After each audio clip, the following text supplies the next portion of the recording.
मैं इंतहाई अदब व एहतराम के साथ दरख्वास्त कर रहा हूँ ज़ीशान गुड्डावी से कि वो बारगाह रिसालत मआब में गुलदस्ते अक़ीदत व मोहब्बत पेश फरमाए। ज़ीशान गुड्डावी।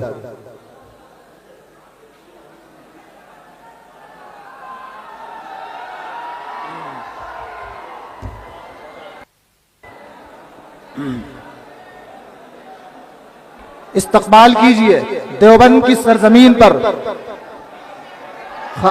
कासिमो रशीद के फरजंदान का देवबंद की सरजमीन पर इस्तकबाल कीजिए। नाराए तकबीर, नाराए तकबीर।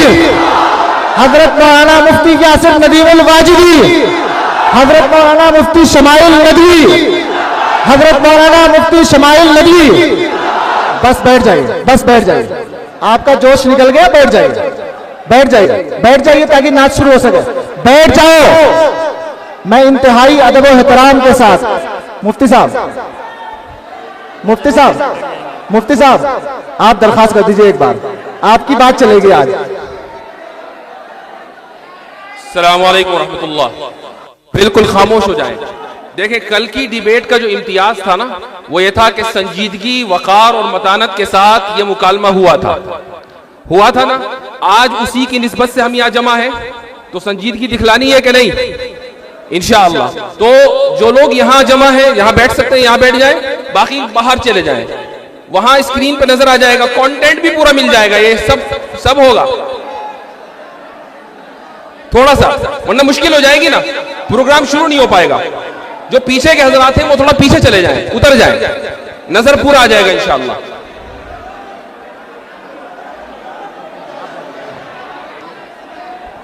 हम जिस शख्सियत के इस्तकबाल के लिए जमा हुए हैं, भाई जगह नहीं है, खुदा के वास्ते बैठो यार, बैठ जाओ, वहीं बैठ जाओ जहां खड़े हो, जहां खड़े हैं वहीं बैठ जाइए, जहां खड़े हैं वहीं बैठ जाइए, जहां खड़े हैं वहीं बैठ जाइए। मैं इंतहाई अदब व एहतराम के साथ दरख्वास्त कर रहा हूं, जो जहां खड़ा है वहीं बैठ जाए। बराहे मेहरबानी। मौलाना अंदर वाला शमाइल साहब आ चुके हैं, जहां खड़ा है बैठ जाइए, बैठ जाइए, बैठ जाइए, बैठ जाइए, खुदा के वास्ते, खुदा के वास्ते बैठ जाइए, बैठ जाइए। भाई मौलाना, भाई बैठ जाओ, आप नहीं है अकेले, हजरत बैठ जाइए। बराए मेहरबानी जहां खड़े हैं वहां बैठ जाइए। प्रोग्राम को शुरू करने के लिए जरूरी है आप हजरात जहां खड़े हैं वहां बैठ जाएं, जहां खड़े हैं बैठने का माहौल बनाए। आगे वाले बैठो, बैठो भाई, बैठो। अरे भाई बैठ जाइए, बैठ जाइए, बैठ जाइए, बैठ जाइए, बैठिए। कैमरा बंद कर दीजिए, वीडियो बंद रही है, मोबाइल बंद कर दीजिए, बैठ जाइए, बैठ जाइए, अपने अपने मोबाइल जेब में रख लो, बैठो भाई,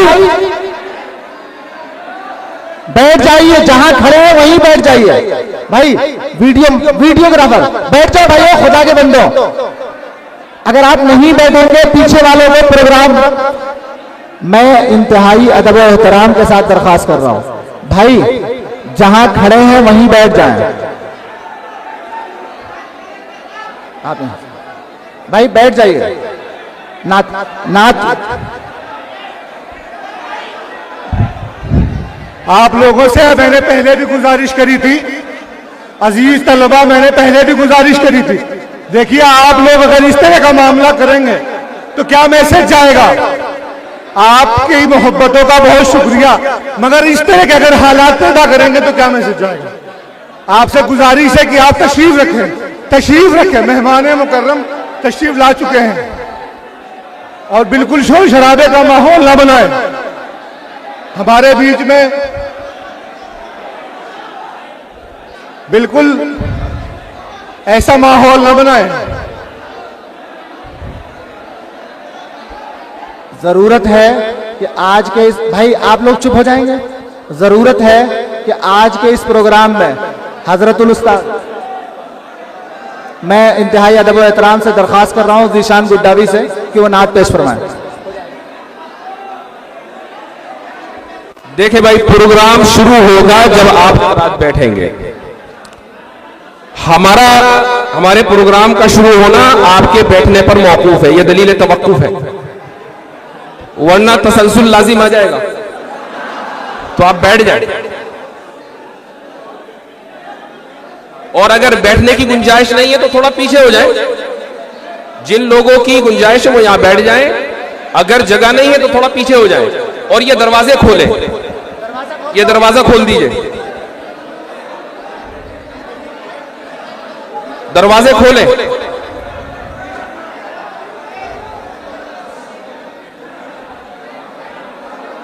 हाँ, अब थोड़ा सा जो लोग पीछे, थोड़ा सा पीछे चले जाएं, थोड़ा सा पीछे मेहरबानी करके, इंशाअल्लाह। आवाज तो सबको बराबर आनी है, थोड़ा सा पीछे हो जाए आप। प्रोग्राम तभी शुरू होगा ना। उधर के जो लोग हैं बराए करम, बराए करम,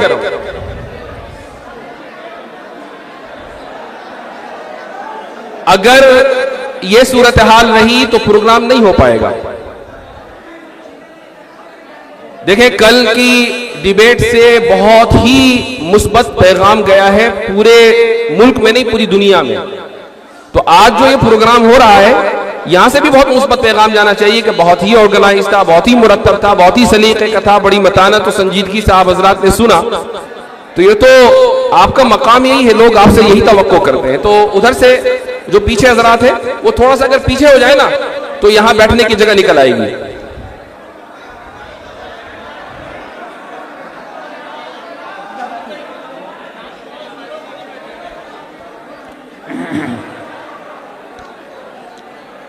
अस्सलामु अलैकुम वरहमतुल्लाहि वबरकातुहू।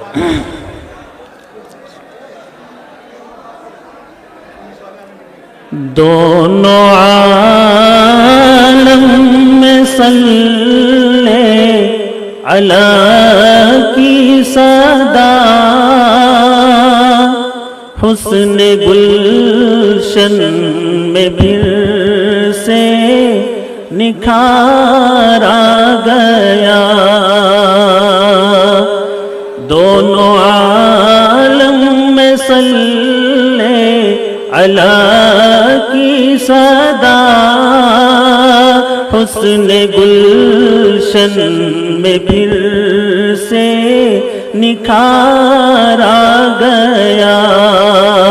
सारे माबूद झूठे गिरे मुंह के बल, देखो महबूब परवर दिगारा गया। आप नूरे हुदा, आप सल्ले अला, पासबाने हरम सैयदुल अंबिया। आप नूरे हुदा, आप सल्ले अला, पासबाने हरम सैयदुल अंबिया। सारी दुनिया में जो नूर फैलाएगा, नूर काले के रोशन मीनारा गया। दोनों आलम में सल्ले अला की सदा, हुस्न गुलशन में फिर से बहार, हुस्न गुलशन में फिर से निखारा गया।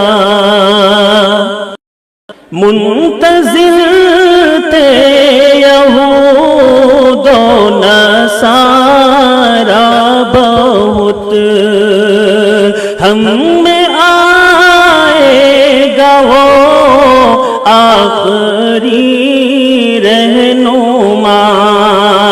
मुंतज़िर थे यहूदो नसारा बहुत, हम में आएगा वो आखिरी रहनुमा।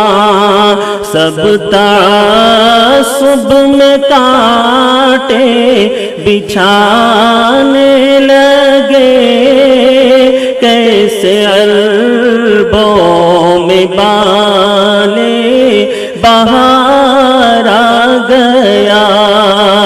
दोनों आलम में सल्ले अला की सदा, हुस्न गुलशन में फिर से निखार आ गया।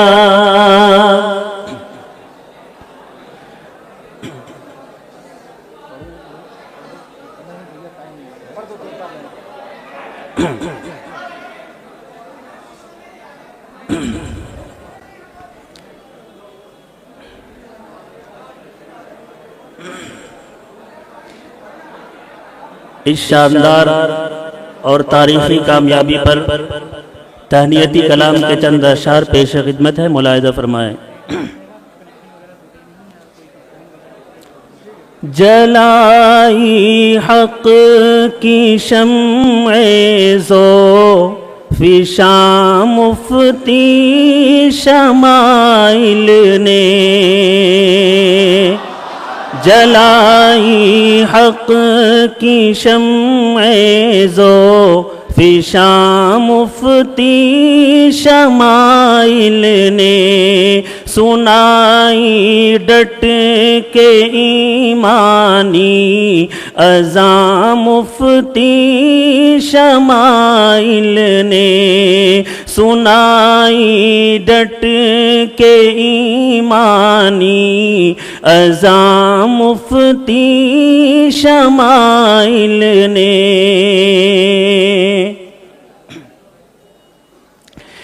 किया है फिर से ताज़ा अहद क़ासिम की रिवायत को,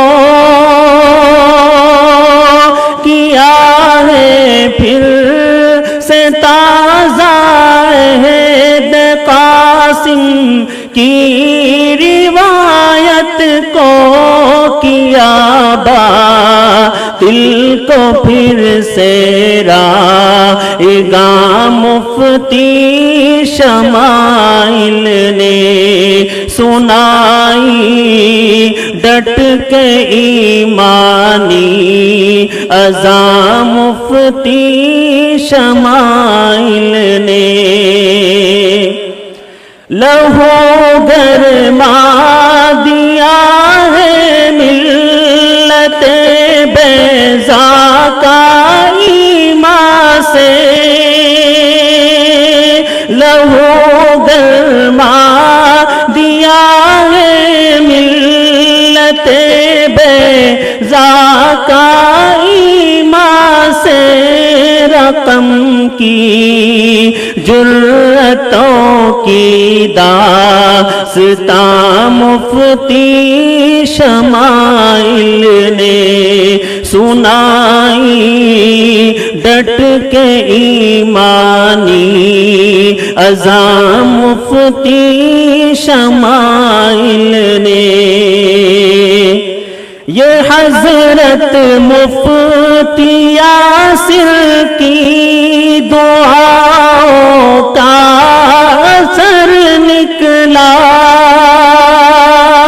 ये हज़रत मुफ्ती यासिर की दुआओं का असर निकला, के जीता इम्तिहाने सख्त जा मुफ्ती शमाइल ने, सुनाई डट के ईमानी अज़ा मुफ्ती शमाइल ने।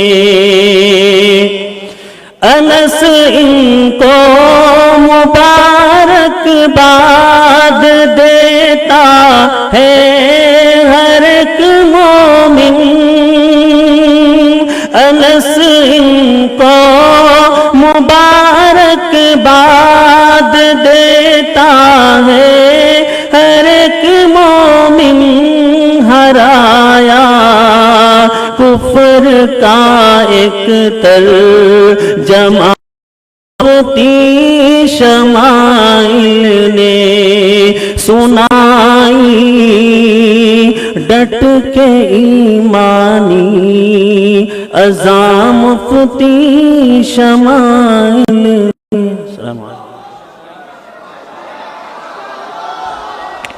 जज़ाकल्लाहु खैरल जज़ा व अहसनल जज़ा। कितना अच्छा हो अगर ये निज़ाम थोड़ा मुरत्तब हो जाए।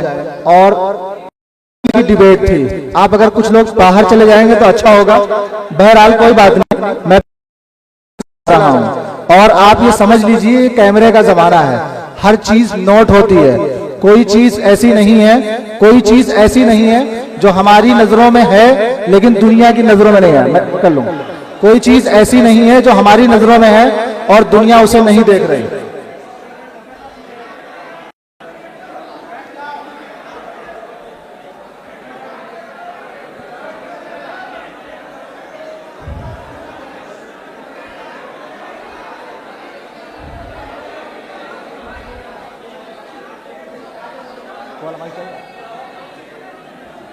अरे जरा गुंजाइश पैदा करो, तुम लोग भी तो थोड़ा हिलो। देखो ये सब यहाँ खड़े हैं ना, आगे आगे हिलो जरा। माशाअल्लाह, बहुत अच्छे समझदार तलबा है, बहुत अच्छे। थोड़ी सी जगह बनाओ, जितना आगे लाएंगे उतना। अरे बाहर से अंदर मत आना कोई भी, बाहर से बस अपनी जगह बैठ जाओ। सुहेल बैठ जाओ। चलो ए शेख, सुल्तानपुरी शेख,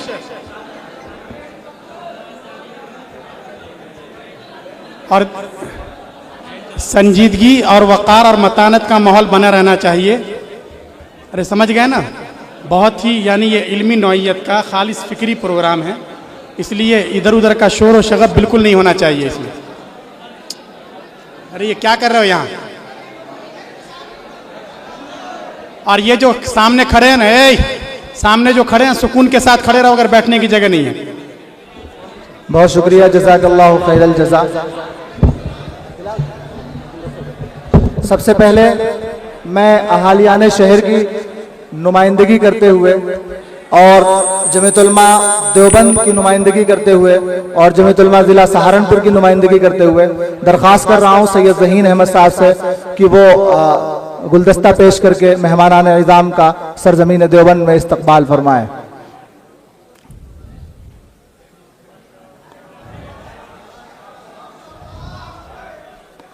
इस्तकबाल का ये रिवायती तरीका है। मैं इसके बाद इंतहाई अदब व एहतराम के साथ आज की इस मजलिस के सदर हजरत मौलाना अशरफ अब्बास साहब दामत बरकातुहुम से दरख्वास्त कर रहा हूँ कि दारुल उलूम देवबंद की नुमाइंदगी करते हुए आज हम अपने मेहमानान किराम को गुलदस्ता मोहब्बत पेश फरमाएं। हजरत मौलाना अशरफ अब्बास साहब दामत बरकातुहुम। देवबंद की नुमाइंदगी करते हुए मैं दरख्वास्त करूंगा हसीब सिद्दीकी साहब रहमतुल्लाह अलैह के फर्जंद अर्जुमन फैजी सिद्दीकी से कि वो अपने मेहमानान किराम का देवबंद की सरजमीन पर इस्तकबाल फरमाएं। फैजी सिद्दीकी साहब।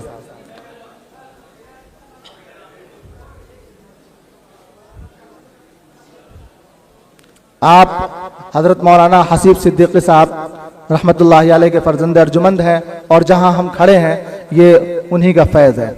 बहरहाल शुक्रिया। आज मैं रिवायत को तोड़ रहा हूँ। किसी शायर ने कहा था रिवायतों की सफ़ें तोड़कर बढ़ो वरना जो तुमसे आगे हैं वो रास्ता नहीं देगा। इसलिए आज की मजलिस के सदर मोहतरम हजरत मौलाना अशरफ अब्बास साहब दामत बरकातुहुम उस्ताद दारुल उलूम देवबंद से दरख्वास्त कर रहा हूँ कि सबसे पहले अपने कल्बी एहसासात और जज्बात और अपने तासुरात हम सामईन के सामने पेश फरमाएं। हजरत मौलाना अशरफ अब्बास साहब, नहीं आपके अल्फाज दारुल उलूम देवबंद के या तलबा के तर्जुमान होंगे, दूसरे आपके बाद ये थोड़ा सा मुनज़्ज़म हो जाएंगे। हमें आपसे दो लालच हैं। आ जाइए।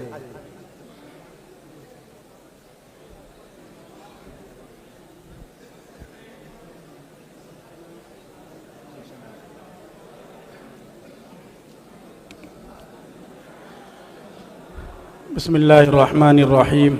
अल्हम्दुलिल्लाहि रब्बिल आलमीन वस्सलातु वस्सलामु अला सय्यिदिल अंबिया वल मुरसलीन मुहम्मदिन व आलिहि व सहबिहि अजमाइन। अम्मा बाद। अऊज़ु बिल्लाहि मिनश्शैतानिर्रजीम बिस्मिल्लाहिर्रहमानिर्रहीम इन्नका ला तहदी मन अहबब्ता वलाकिन्नल्लाह यहदी मन यशा सदक़ल्लाहुल अज़ीम। वक़ाल नबी सल्लल्लाहु तआला अलैहि वसल्लम अनर रहमतुल मुहदात औ कमा क़ाल अलैहि सलातु वस्सलाम व अला आलिहि व सहबिहि अजमाइन। स्टेज पर तशरीफ़ फरमा गिरामी मर्तबत मुअज़्ज़ज़ मेहमानान इज़ाम उलमाए किराम दानिश्वरान मिल्लत गिरामी क़द्र सामिईन और तलबे अज़ीज़, हम लोग यहाँ इसलिए इकट्ठे हुए हैं ताकि अपने उन मुअज़्ज़ज़ मेहमानों, ख़ासकर आज के इस बज़्म की जो रौनक है, जनाब मौलाना मुफ्ती शमाइल अब्दुल्ला नदवी साहब हफ़िज़हुल्लाह और हम सब के इंतहाई काबिल एहतराम दोस्त और जानी पहचानी शख्सियत हज़रत मौलाना मुफ्ती यासिर नदीम साहब हफ़िज़हुल्लाह, हम इन हज़रात का शुक्रिया भी अदा करें और इनकी खिदमत में कलिमात तहनीयत पेश करें। इस वक्त ज़ाहिर है कि फितनों का ज़माना है, इसलिए फितने नई नई शक्ल में आ रहे हैं और चूँकि ये इल्म और टेक्नोलॉजी का दौर है, इसलिए इस वक्त जितने फितने सामने आ रहे हैं वो जहालत की कोख से नहीं बल्कि इल्म और दानिश, तहकीक और रिसर्च की राह से आ रहे हैं। इसलिए इस बात की बहुत ज़्यादा ज़रूरत है कि इनका मुकाबला भी इन्हीं हथियारों से लैस होकर किया जाए। फितने अपनी शक्ल बदलते रहते हैं और इस वक्त का एक बहुत बड़ा फितना, जैसा कि आप हज़रात जानते हैं, वो इल्हाद और खुदा बेजारी का फितना है। और ये ऐसा नहीं है कि कोई नई चीज़ है, तलबा अजीज़ भी हम अपनी किताबों में पढ़ते हैं और सहाबे किराम रिज़वानुल्लाहि अलैहिम अजमईन के बाद जो अलग अलग फ़िरक़े वजूद में आए, उनमें से बहुत से फ़िरक़े वो थे जिन्होंने अपनी बुनियाद अक़लियत परस्ती को करार दिया। और फिर जब आदमी अक्ल के दायरे में रहता है तो तंगी आ ही जाती है और ठोकरें खाता ही है। तो इसलिए नए नए फ़िरक़े वजूद में आए, नए नए अफराद मंजर आम पर आए जिनके अंदर दहरियत थी, खुदा का इनकार था, और हमारे सलफ़ सालिहीन ने उनका मुकाबला किया, हर सतह पर डट कर उनका मुकाबला किया। और फिर ख़ास कर जब यूनानी फ़लसफ़े के असरात से बहुत से लोग अपने आप को बाज नहीं रख सके तो उन हालात में ज़रूरत पेश आई और बड़े बड़े उलमाए उम्मत सामने आए। आप इमाम गज़ाली अलैहि रहमा की तसनीफ़ात को देख लें, दूसरे हज़रात को देख लें, इन्होंने अक़ली अंदाज में भी उनका भरपूर रद्द किया है। खुद हमारे दारुल उलूम देवबंद की जो बुनियाद है, जाहिर है कि इसकी बुनियादों में इस्लाम का दिफा है, इस्लाम की हिफाजत है और इस्लाम के अक़दार और मुसल्लमात को अच्छी शक्ल में, बेहतर से बेहतर शक्ल में लोगों के सामने पेश करना है। हुज्जतुल इस्लाम हज़रत मौलाना नानौतवी रहमतुल्लाहि अलैहि के जो मुबाहसे हुए, मुकालमे हुए, आपकी जो तसनीफ़ात हैं, आपने इल्मी अंदाज में इस्लाम को और इस्लाम के अहकाम को पेश किया, जिससे इस्लाम का भरपूर दिफा भी हुआ और अक़लियत पसंदों के इस्लाह भी हुई। अल्हम्दुलिल्लाह वो रिवायात अभी भी बाकी हैं और ये जो फितने नई शक्ल में आ रहे हैं, हमारे दारुल उलूम के फ़र्जंद या ये कि उसकी फ़िक्र से वाबस्ता अफराद अल्हम्दुलिल्लाह इसकी सरकोबी के लिए अपनी खिदमात अंजाम दे रहे हैं। इस वक्त जो इल्हाद का मसला है, जाहिर है कि ये इस वक्त का सबसे बड़ा मसला है, चूंकि इल्हाद ये बराह रास्त तौहीद को टारगेट कर रहा है। हमारी सबसे जो अव्वलीन और मजबूत बुनियाद है वो तौहीद है। अगर तौहीद ही की बुनियाद मुतजलजल हो गई तो फिर हम कहीं के नहीं रहेंगे। हमारा जो सबसे कीमती सरमाया है वो तौहीद का सरमाया है। हमारी सबसे कीमती मता तौहीद की मता है।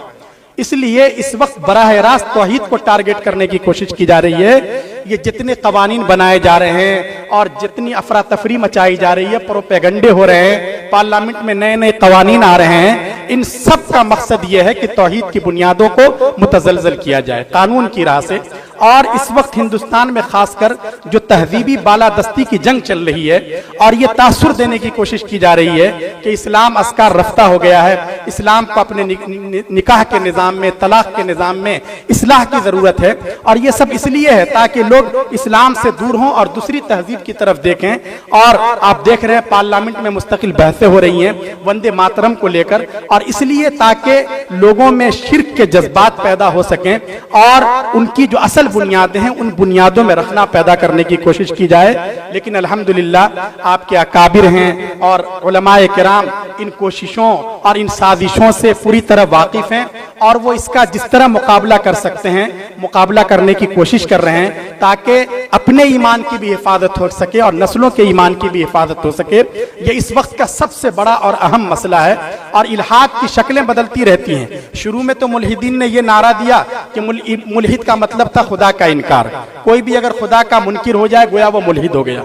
लेकिन इन्होंने देखा कि हमारी दाल गल नहीं रही है और बात आगे नहीं बढ़ रही है। नंबर गेमिंग में इनको परेशानी हो रही थी कि हमारी तादाद बहुत कम है। तो 9/11 के बाद इन्होंने अपनी इस तारीफ में बहुत तौसीह कर दी और ये कहा कि जो भी ईमान के सिलसिले में जर्रा बराबर भी शक और शुबे में मुब्तला हो वो मुल्हिद है। और इस तरीके से इनका दावा यह है कि बहुत बड़ी तादाद मुल्हिदीन की इस वक्त दुनिया में है। हमें इन दावों से बहुत ज्यादा मरूब होने की जरूरत नहीं है। ऐसा नहीं है, इस वक्त भी बहुत ज्यादातर लोग वो हैं जो खुदा के वजूद पर यकीन रखते हैं और वो सिर्फ अपनी अक़लियत परस्ती से मुतासिर नहीं होते। इनका जो मुल्हिदीन का खास तौर से जो इनका नारा है वो ये है कि हम चूंकि इल्हाद की जो तहरीक चला रहे हैं इसके अंदर अक़लियत है और ये मजहब का मुतबादल है, लेकिन दोनों ही बातें गलत हैं। इन चंद मफरूजों के अलावा इनके पास कुछ नहीं है। जितने भी मुल्हिदीन है दुनिया भर के, हजरत इमाम अबू हनीफा रहमतुल्लाह अलैह का जिस मुल्हिद और दैरिये से मुनाजरा हुआ था वहां से लेकर कल को हमारे मुफ्ती शमाइल अहमद साहब ने और मुफ्ती यासिर साहब वगैरह ने जिस दहरिये से या जिस मुल्हिद से भी मुकाबला किया है सबके तकरीबन यकसा सवालात हैं और उसी को बदल कर नई ताबीरात और नए अंदाज और नए असालीब में वो उसको पेश करते हैं। इसलिए जरूरत इस बात की है कि खुद पहले हम अपने अकीदे तौहीद पर मजबूती के साथ जमे और इर्तिदाद की जो लहरें उठने वाली हैं उसके लिए हम अपने आप को ज़हनी तौर से तैयार कर लें। इर्तिदाद अब सिर्फ इस एतबार से नहीं है कि लोगों को मजहब से ही अलग कर दिया जाए, बल्कि दीन के किसी भी मुसल्लमात में से किसी मुसल्लम के बारे में शक और शुबहात के बीज और उसके जरासीम जहनों में पैदा कर देना। इसके जरिए जो इर्तिदाद की लहरें आ रही हैं उसका मुकाबला करने की हम सबको जरूरत है। तो हमारे तलबा अजीज को भी इसके लिए तैयारी करनी चाहिए। और मैं खुसूसियत के साथ मुबारकबाद पेश कर रहा हूँ हमारे मुफ्ती शमाइल अब्दुल्ला नदवी साहब ने, अल्लाह इनको सलामत रखे और इनके इल्म और अमल से पूरी उम्मत को और ज्यादा फैज़याब करें कि यहाँ इन्होंने जिस तरीके से अहले हक की तर्जमानी की है, अहले हक की पूरी जमात की तरफ से ये मुबारकबाद और शुक्रिया के मुस्तहिक हैं। और मैं खासकर दिल की गहराइयों से मुबारकबाद पेश करता हूँ। आपने देखा हक अल्हम्दुलिल्लाह गालिब रहा है और आइंदा भी हक ही गालिब रहेगा, लेकिन इसके लिए जरूरत इस बात की है कि जो अहले हक हैं वो उन वसाइल को भी इख्तियार करें और नबवी असालीब को भी अपनाएं। मुनाजरे में कामयाबी के लिए बहुत बुनियादी चीज होती है कि आदमी न सामने वाले से मरऊब हो और न किसी तरह के हैजान में मुब्तला हो। शुरू से आखिर तक हमने देखा कि अल्हम्दुलिल्लाह हजरत मुफ्ती साहब जो अगरचे वहां अकेले उस कुर्सी पर बैठे थे लेकिन पूरी जमात हक्का इनके लिए सरबसजूद थी। लोगों ने रोजे रखे, लोगों ने नमाजें पढ़ी, मन्नतें मानी ताकि अल्लाह तबारक व तआला इनकी जबान को वहां पे जारी कर दे और ये पूरी मिल्लत की सही तर्जमानी कर सकें। अल्लाह ने फजल फरमाया और मिल्लत की आबरू में और उनकी इज्जत में इन्होंने इजाफा किया। तो आपने देखा शुरू से आखिर तक अल्हम्दुलिल्लाह ये न तो किसी मरहले पर मरऊब हुए, ये बहुत अहम चीज है कि आप फरीक़े मुखालिफ से बिल्कुल मरऊब ना हो, और उसके लिए जरूरी है कि आप पहले से भरपूर तैयारी करके आए। आप इल्मी एतबार से भी, अमली एतबार से भी आपका मुताला भी बहुत वसी हो। आपकी जो किताबें हैं, आपकी जो दरसियात हैं, उसमें माशाअल्लाह इस सिलसिले में जो उसूल हैं वो आपके जहनों में रासिख हो, आपको अपने आप पर एतमाद हो और आप पूरे कॉन्फिडेंस के साथ वहां बैठें, तो आप फिर सामने वाले से मरऊब नहीं होंगे। अल्हम्दुलिल्लाह मरऊबियत का जर्रा बराबर कहीं कोई एहसास हमें इस तरह का नजर नहीं आया, और बहुत ही पूरे कॉन्फिडेंस के साथ, खुद एतमादी के साथ मुफ्ती साहब उससे मुनाजरा करते रहे, मुबाहसा होता रहा। और उसके अलावा दूसरी चीज ये है कि आदमी सामने वाले की किसी भी हरकत से या किसी भी चीज से हैजान में मुब्तला ना हो। यह भी हमने देखा, ये बहुत अहम चीज थी कि किसी भी तरीके से इश्तियाल दिलाने की कोशिश की जाती है। खासकर जो हमारे तलबा हैं इनको समझना चाहिए, इनके खून में गर्मी होती है। कहीं भी अगर आप मजहब पे बात कर रहे हैं या एक हकायक को साबित करना चाह रहे हैं, तो वहां आप हकायक को पेश कीजिए। वहां सिर्फ जज्बात से काम नहीं चलता है, दुनिया हकायक को देखती है। कल भी आपने देखा, उधर से भी अच्छी अच्छी ताबीरात हैं, अच्छे अल्फाज हैं, लेकिन दुनिया एक एक लफ्ज को तौलती है। अब जज्बात का जमाना नहीं है कि आप खड़े होकर सिर्फ जज्बाती तकरीर कर दें, बल्कि आप उसमें हकायक पेश कीजिए, एविडेंस दीजिए, लोगों के सामने इस तरह के सबूत दीजिए, दलाइल की बुनियाद पर आप बात कीजिए। इसलिए आपने देखा कि अल्हम्दुलिल्लाह पूरी दुनिया में जो समझदार लोग हैं, चाहे वो मुसलमान हो या किसी और मजहब से ताल्लुक रखते हो, अगर उनके अंदर अक्ल और शऊर है, उन्होंने मुफ्ती साहब को की आजमत को सलाम किया और मुफ्ती साहब के दलाइल से और बहस से मुतासिर हुए। तो ये जो चीजें होती हैं, ये हम सब के लिए सीखने की चीजें हैं। और उसके साथ साथ मैंने जैसा कि अर्ज किया, इस तरह के मुल्हिद तो हम में कम हैं कि जो बिल्कुल खुदा का ही इनकार कर बैठे, लेकिन ये जो मुल्हिद की दूसरी किस्म है, जिसके अंदर इन्होंने तामीम की है कि किसी भी तरह का शक और शुबा पैदा हो जाए वो मुल्हिद है, इस तरह की एक बड़ी तादाद खुद हमारे अंदर मौजूद है। तो हमें इनके लिए हमदर्दी के जज्बात होने चाहिए। यहाँ फतह और शिकस्त का मसला ये नहीं है, वो भी एक मुस्लिम खानदान से आते हैं। ये हमारे लिए रोने की बात है, गौर फिक्र करने की बात है कि कहाँ हम असल में फिसल रहे हैं और कहाँ हम मार खा रहे हैं। कि हमारे मुस्लिम समाज में पलने वाला एक नौजवान जवानी की उम्र के बाद वो बुढ़ापे में जा रहा है, उसका पैर कब्र में लटक रहा है, और उस वक्त भी वो अपने खुदा का और अपने अल्लाह का इनकार कर रहा है। ये हम सब के लिए लम्हा फिक्रिया है। इस हद तक ये नौबत पहुंच रही है, इसका जिम्मेदार कौन है? याद रखिए, उलमाए उम्मत हर जमाने में इसके जिम्मेदार रहे हैं। इसलिए हमें घर घर तौहीद का सही पैगाम पहुंचाने की जरूरत है। हमें जावेद साहब से कोई इस तरह की कोई एलर्जी नहीं है, वो भी इसी मुस्लिम मुआशरे और समाज में पले और बढ़े हैं। हम उनका एहतराम करते हैं और उनके सिलसिले में हमारे दिलों में हमदर्दी के जज्बात ज्यादा हैं कि एक बूढ़ा आदमी वो बगैर ईमान के दुनिया से जाएगा, आखिरत उसकी तबाह हो रही है। इस तरह के जज्बात के साथ अगर आप बात करेंगे, अपने मुआशरे में देखेंगे, आपके वो नौजवान जो यूनिवर्सिटीज में पढ़ते हैं, कॉलेजेस में पढ़ते हैं, वो जमात में भी जा रहे हैं, उनके चेहरे पर दाढ़ी भी है, बुजुर्गों से भी उनके ताल्लुकात हैं, लेकिन उनके दिल और दिमाग में इस्लाम के खिलाफ बगावत के जरासीम बो दिए गए हैं। उन्हें अपने पर्सनल लॉ पर इश्काल है, उन्हें जो पोते को मीरास मिलती है वो समझ में नहीं आ रही है, कुरान करीम की तालीमात पर उनको एतराज है। आखिर इनकी इस्लाह कौन करेगा और इनके इस दर्द का इलाज कौन करेगा? तो इसलिए हम सब का भी मुताला बहुत वसी होना चाहिए, और कल के मुबाहसे से जो हमें सबक मिल रहे हैं, हमें उस सबक को अपनी जिंदगी में उतारने की जरूरत है। ये बहुत अहम चीज है। देखिए, अंबिया के हम वारिस हैं, उलमा वरसतुल अंबिया।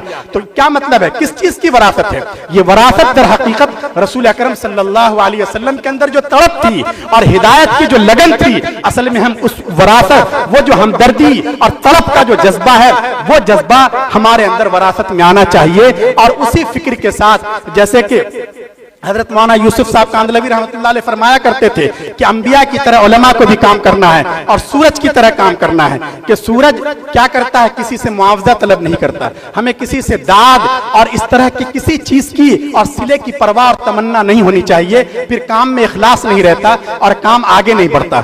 दूसरी बात यह है कि सूरज हमेशा अपने वक्त पर अपनी रोशनी बिखेरता है, हमें भी अपने काम में लगे रहना है। दुनिया चाहे कुछ कहे, सर्दी का मौसम हो, गर्मी का मौसम हो, इससे हमें कोई फर्क नहीं पढ़ना चाहिए, हालात कैसे भी हों। और इसी तरीके से सूरज किसी से कोई मुआवजा तलब नहीं करता, फ्री में ये करता है। तो हम जो वारिसीन अंबिया हैं, वमा असलुकुम अलैहि मिन अज्र इन अज्रिय इल्ला अला रब्बिल आलमीन, ये हमारा मिशन होना चाहिए। और हमारे दिल में अगर एक जज्बा पैदा हो जाए तो फिर देखिए इस्लाह का ये जज्बा अगर हम यहाँ से लेकर जाएंगे तो अपने आसपास के माहौल को देखेंगे, वहां भी बहुत ज्यादा इसकी जरूरत है। इसके लिए जरूरी है आपके पास इल्म सही हो, फिक्र सही हो। हमारे बुजुर्गों ने जो हमें नहज दिया है, याद रखिए वही नहज मुस्तकीम है, हमें उससे हटने की जर्रा बराबर जरूरत नहीं है। हम उसी मनहज पर कायम रहते हुए दीन हक की इशाअत का और दिफा का फरीजा अंजाम दे सकेंगे। तो बहरहाल मैं एक बार फिर दिल की गहराइयों से हजरत मुफ्ती साहब को मुबारकबाद पेश करता हूं। और जाहिर है कि यहाँ जो आज हम आए हैं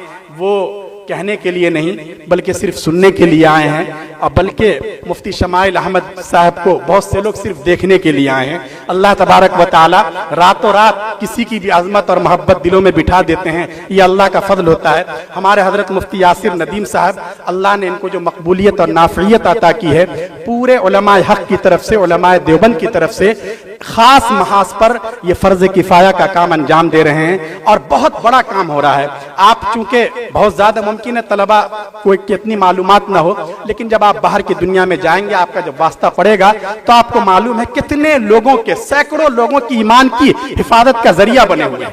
हमारा एक तालिब इल्म है, जो तालिब इल्म पूरी तरह से मुल्हिद हो चुका था, उसके 10 साथी थे। 10 साथियों में से एक ने तो इर्तिदाद पर ही अपनी जिंदगी गंवा दी, एक ने खुदकुशी कर ली और कई एक मुल्हिद और मुर्तद हो गए।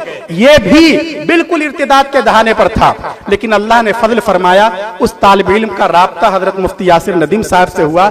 अल्हम्दुलिल्लाह वो तालिब इल्म हाफिज कुरान भी बना और इस वक्त दारुल उलूम देवबंद का तालिब इल्म है। और अपने अकाबिर बुजुर्गों और पहले जो अफकार और नजरियात हैं, खासकर इल्हाद के खिलाफ जो किताबें हैं, उसका मुअत्तद भी मुताला उसने कर रखा है और इस तरह लोगों की हिदायत का जरिया बन रहा है। ये तो मैं एक की मिसाल दे रहा हूं, इस तरह न जाने सैकड़ों लोग हैं, दर्जनों लोग हैं जिनके ईमान के लिए बंधन का काम हमारे हजरत मुफ्ती यासिर नदीम साहब अंजाम दे रहे हैं। इसलिए सबकी तरफ से मैं शुक्रिया अदा करता हूं। ये फर्ज किफाया अदा कर रहे हैं और ये इसलिए भी है ताकि आप इससे ये समझें कि अगर आपके अंदर भी नाफियत होगी तो कौम आपकी अजमत को सलाम करेगी। यहां फिर कुछ नहीं देखा जाता, कसबे कमाल कुन अजीज जहां शबी, आप अपने अंदर कमाल पैदा कीजिए, गुर पैदा कीजिए। आज भी कदरदानों की कमी नहीं है, कौम ने आपके लिए दीदा दिल फर्श राह कर रखा है। आप बाहर जाइए, लोग आपकी अजमत को सलाम करेंगे, लेकिन जरूरत इस बात की है कि आपके अंदर कमाल हो। फिर लोग ये नहीं देखेंगे कि आपकी वतनी निस्बत क्या है, आपका चेहरा वो गोरा है या काला है, आपने लिबास कैसा पहन रखा है, लोग आपकी सलाहियतों की कदर करेंगे। तो इसलिए अपने अंदर सलाहियत पैदा कीजिए, अपनी जिम्मेदारियों को समझिए और लोगों की आखिरत को बचाने और बनाने की फिक्र को अपनी जिंदगी का मिशन बना लीजिए। इंशाअल्लाह आप भी अनमोल हो जाएंगे और आपके जरिए अल्लाह तबारक व तआला कौमों की हिदायत का फैसला करेंगे। मैंने शायद देर तक समा खराशी कर दी, मैं इसके लिए माजरत चाहता हूं। हमारे तलबा भी बहुत नाराज हो रहे होंगे कि हम जिन शख्सियात को सुनने आए हैं उनकी राह में मैं आड़ बन रहा हूं, हायल हो रहा हूं। लेकिन एक बार फिर मैं दिल की गहराइयों से मुबारकबाद पेश करता हूं। और हम तो क्या पेश कर सकते हैं, फिर हंगामा शुरू कर दिया, खामोश। हम तो क्या पेश कर सकते हैं। देखिए ये जो काम है इस पर तो बस वही है, अल्लाह तबारक व ताला ही अज्र देंगे और अल्लाह तबारक व ताला, और इसके लिए बहुत दुआओं की भी जरूरत है। अभी चूंकि इस तरीके से यानी इस तरह मजमे आम में देखिए हिंदुस्तान में माहौल बदल रहा है। माहौल इसलिए हम यहाँ मुसलमानों के मुस्तकबल से बिल्कुल नाउम्मीद नहीं है। हिंदुस्तान में भी अमन और इंसाफ का बोलबाला होगा। मगरबी दुनिया में जितना इस्लाम के खिलाफ प्रोपेगेंडा हुआ उसका नतीजा हमने देखा, उसी तेजी के साथ लोग इस्लाम के करीब आए, उन्होंने इस्लाम को पढ़ा है। हिंदुस्तान में भी इसी तरह का माहौल बनाने की कोशिश की जा रही है। इस्लाम के अकीदे तौहीद पर वार किया जा रहा है, अकीदे रिसालत पर वार किया जा रहा है। तो अब पढ़ा लिखा तबका जो दूसरे मजहब से ताल्लुक रखते हैं, जवान लड़के और जवान लड़कियां, वो सब पढ़ना चाहते हैं, वो जानना चाहते हैं आखिर इस्लामी के खिलाफ लोग क्यों पीछे पड़े हैं और इस्लाम में है क्या। और इस तरीके से जब वहां उनके अंदर तजस्सुस का जज्बा पैदा होता है और अगर वो पढ़ेंगे और मुताला करेंगे और उनके अंदर इल्म की रोशनी होगी तो इंशाअल्लाह इस्लाम दीन फितरत है, इस्लाम के अलावा वो किसी और मजहब की तरफ नहीं जाएंगे। इसलिए याद रखिए इंशाअल्लाह इसमें हमें नाउम्मीद होने की बिल्कुल जरूरत नहीं है। ये भी एक नया स्टेज सजा है और इसके जरिए बहुत लोगों तक तौहीद का और इस्लाम का पैगाम जाएगा। हम ये चाहेंगे कि आइंदा ये और वसी पैमाने पर हो। खुदा का वजूद है, इससे बड़ा बढ़कर तौहीद पर भी इस तरह डिबेट हो और मुहादसे हो, ताकि पूरी की पूरी मिल्लत को फायदा हो और दूसरे लोगों के दिलों में जो शुकूक व शुबहात हैं उनका इजाला हो सके। इसलिए बहुत ज्यादा दुआओं की जरूरत है। और ये हजरात भी जाहिर है कि एक इस जदीद हिंदुस्तान में नई सतह पर यह काम हो रहा है, इसलिए हम सबको अल्लाह ताला की तरफ मुतवज्जह होना चाहिए। अल्लाह तबारक व ताला अपने फजल से ही जिससे चाहते हैं उससे हिदायत का काम लेते हैं। अल्लाह बड़ा बेनियाज है, अल्लाह किसी का मोहताज नहीं है। अल्लाह ने इन हजरात को कबूल किया है। जरूरत इस बात की है कि हम सब दुआ करें कि अल्लाह इस्तिकामत अता फरमाए और इस काम के लिए इन हजरात को कबूल फरमाए, और हम सबको भी इसके लिए तैयार होना चाहिए। मैं एक बार फिर मुबारकबाद पेश करता हूं, और जो मैंने समा खराशी की उस पर माजरत चाहता हूं। अल्लाह तबारक व ताला हम सबको ईमान और अमल सालिह पर इस्तिकामत अता फरमाए, और हम सबको हिदायत के फैलने और आम होने का जरिया बनाए। आमीन। व आखिरु दावाना अल्हम्दुलिल्लाहि रब्बिल आलमीन। जज़ाकल्लाहु खैरल जज़ा व अहसनल जज़ा। नाले बुलबुले शैदा तो सुना हंस हंस के, नाले बुलबुले शैदा तो सुना हंस हंस के, अब जिगर थाम के बैठो मेरी बारी आई।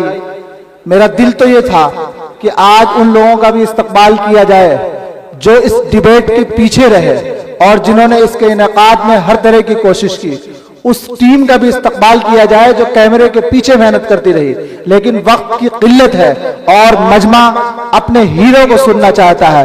इसलिए मैं उन तमाम लोगों का आपकी जानिब से, अहलियाने देवबंद की जानिब से, दारुल उलूम देवबंद की जानिब से शुक्रिया अदा करता हूँ। खुसूसन हमारे दरमियान मौजूद हजरत मौलाना मुफ्ती मोहम्मद मिनहाज साहब का, कि आपने पूरी मेहनत और लगन के साथ इस प्रोग्राम के लिए बैकअप सपोर्ट किया। हजरत मौलाना आसिम इफ्तिखार साहब, हजरत मौलाना मरहूब साहब, जिन्होंने इसको मजलिस को मुनाकिद करने के लिए और उस डिबेट को उस जगह तक लाने के लिए पूरी मेहनतें की, और पूरी टीम वहयान फाउंडेशन की पूरी टीम है। अशरफ साहब है, अमजद साहब है।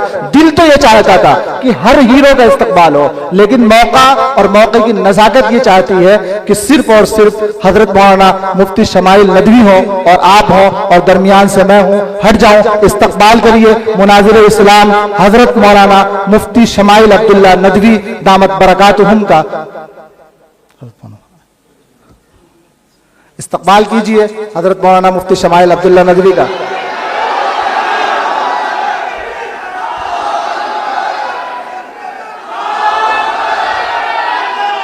मैं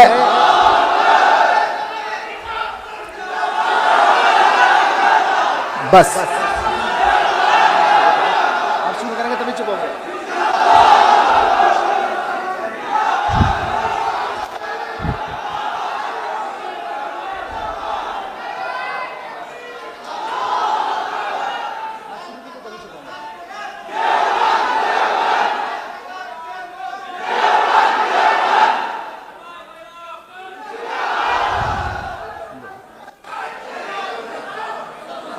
अल्हम्दुलिल्लाह।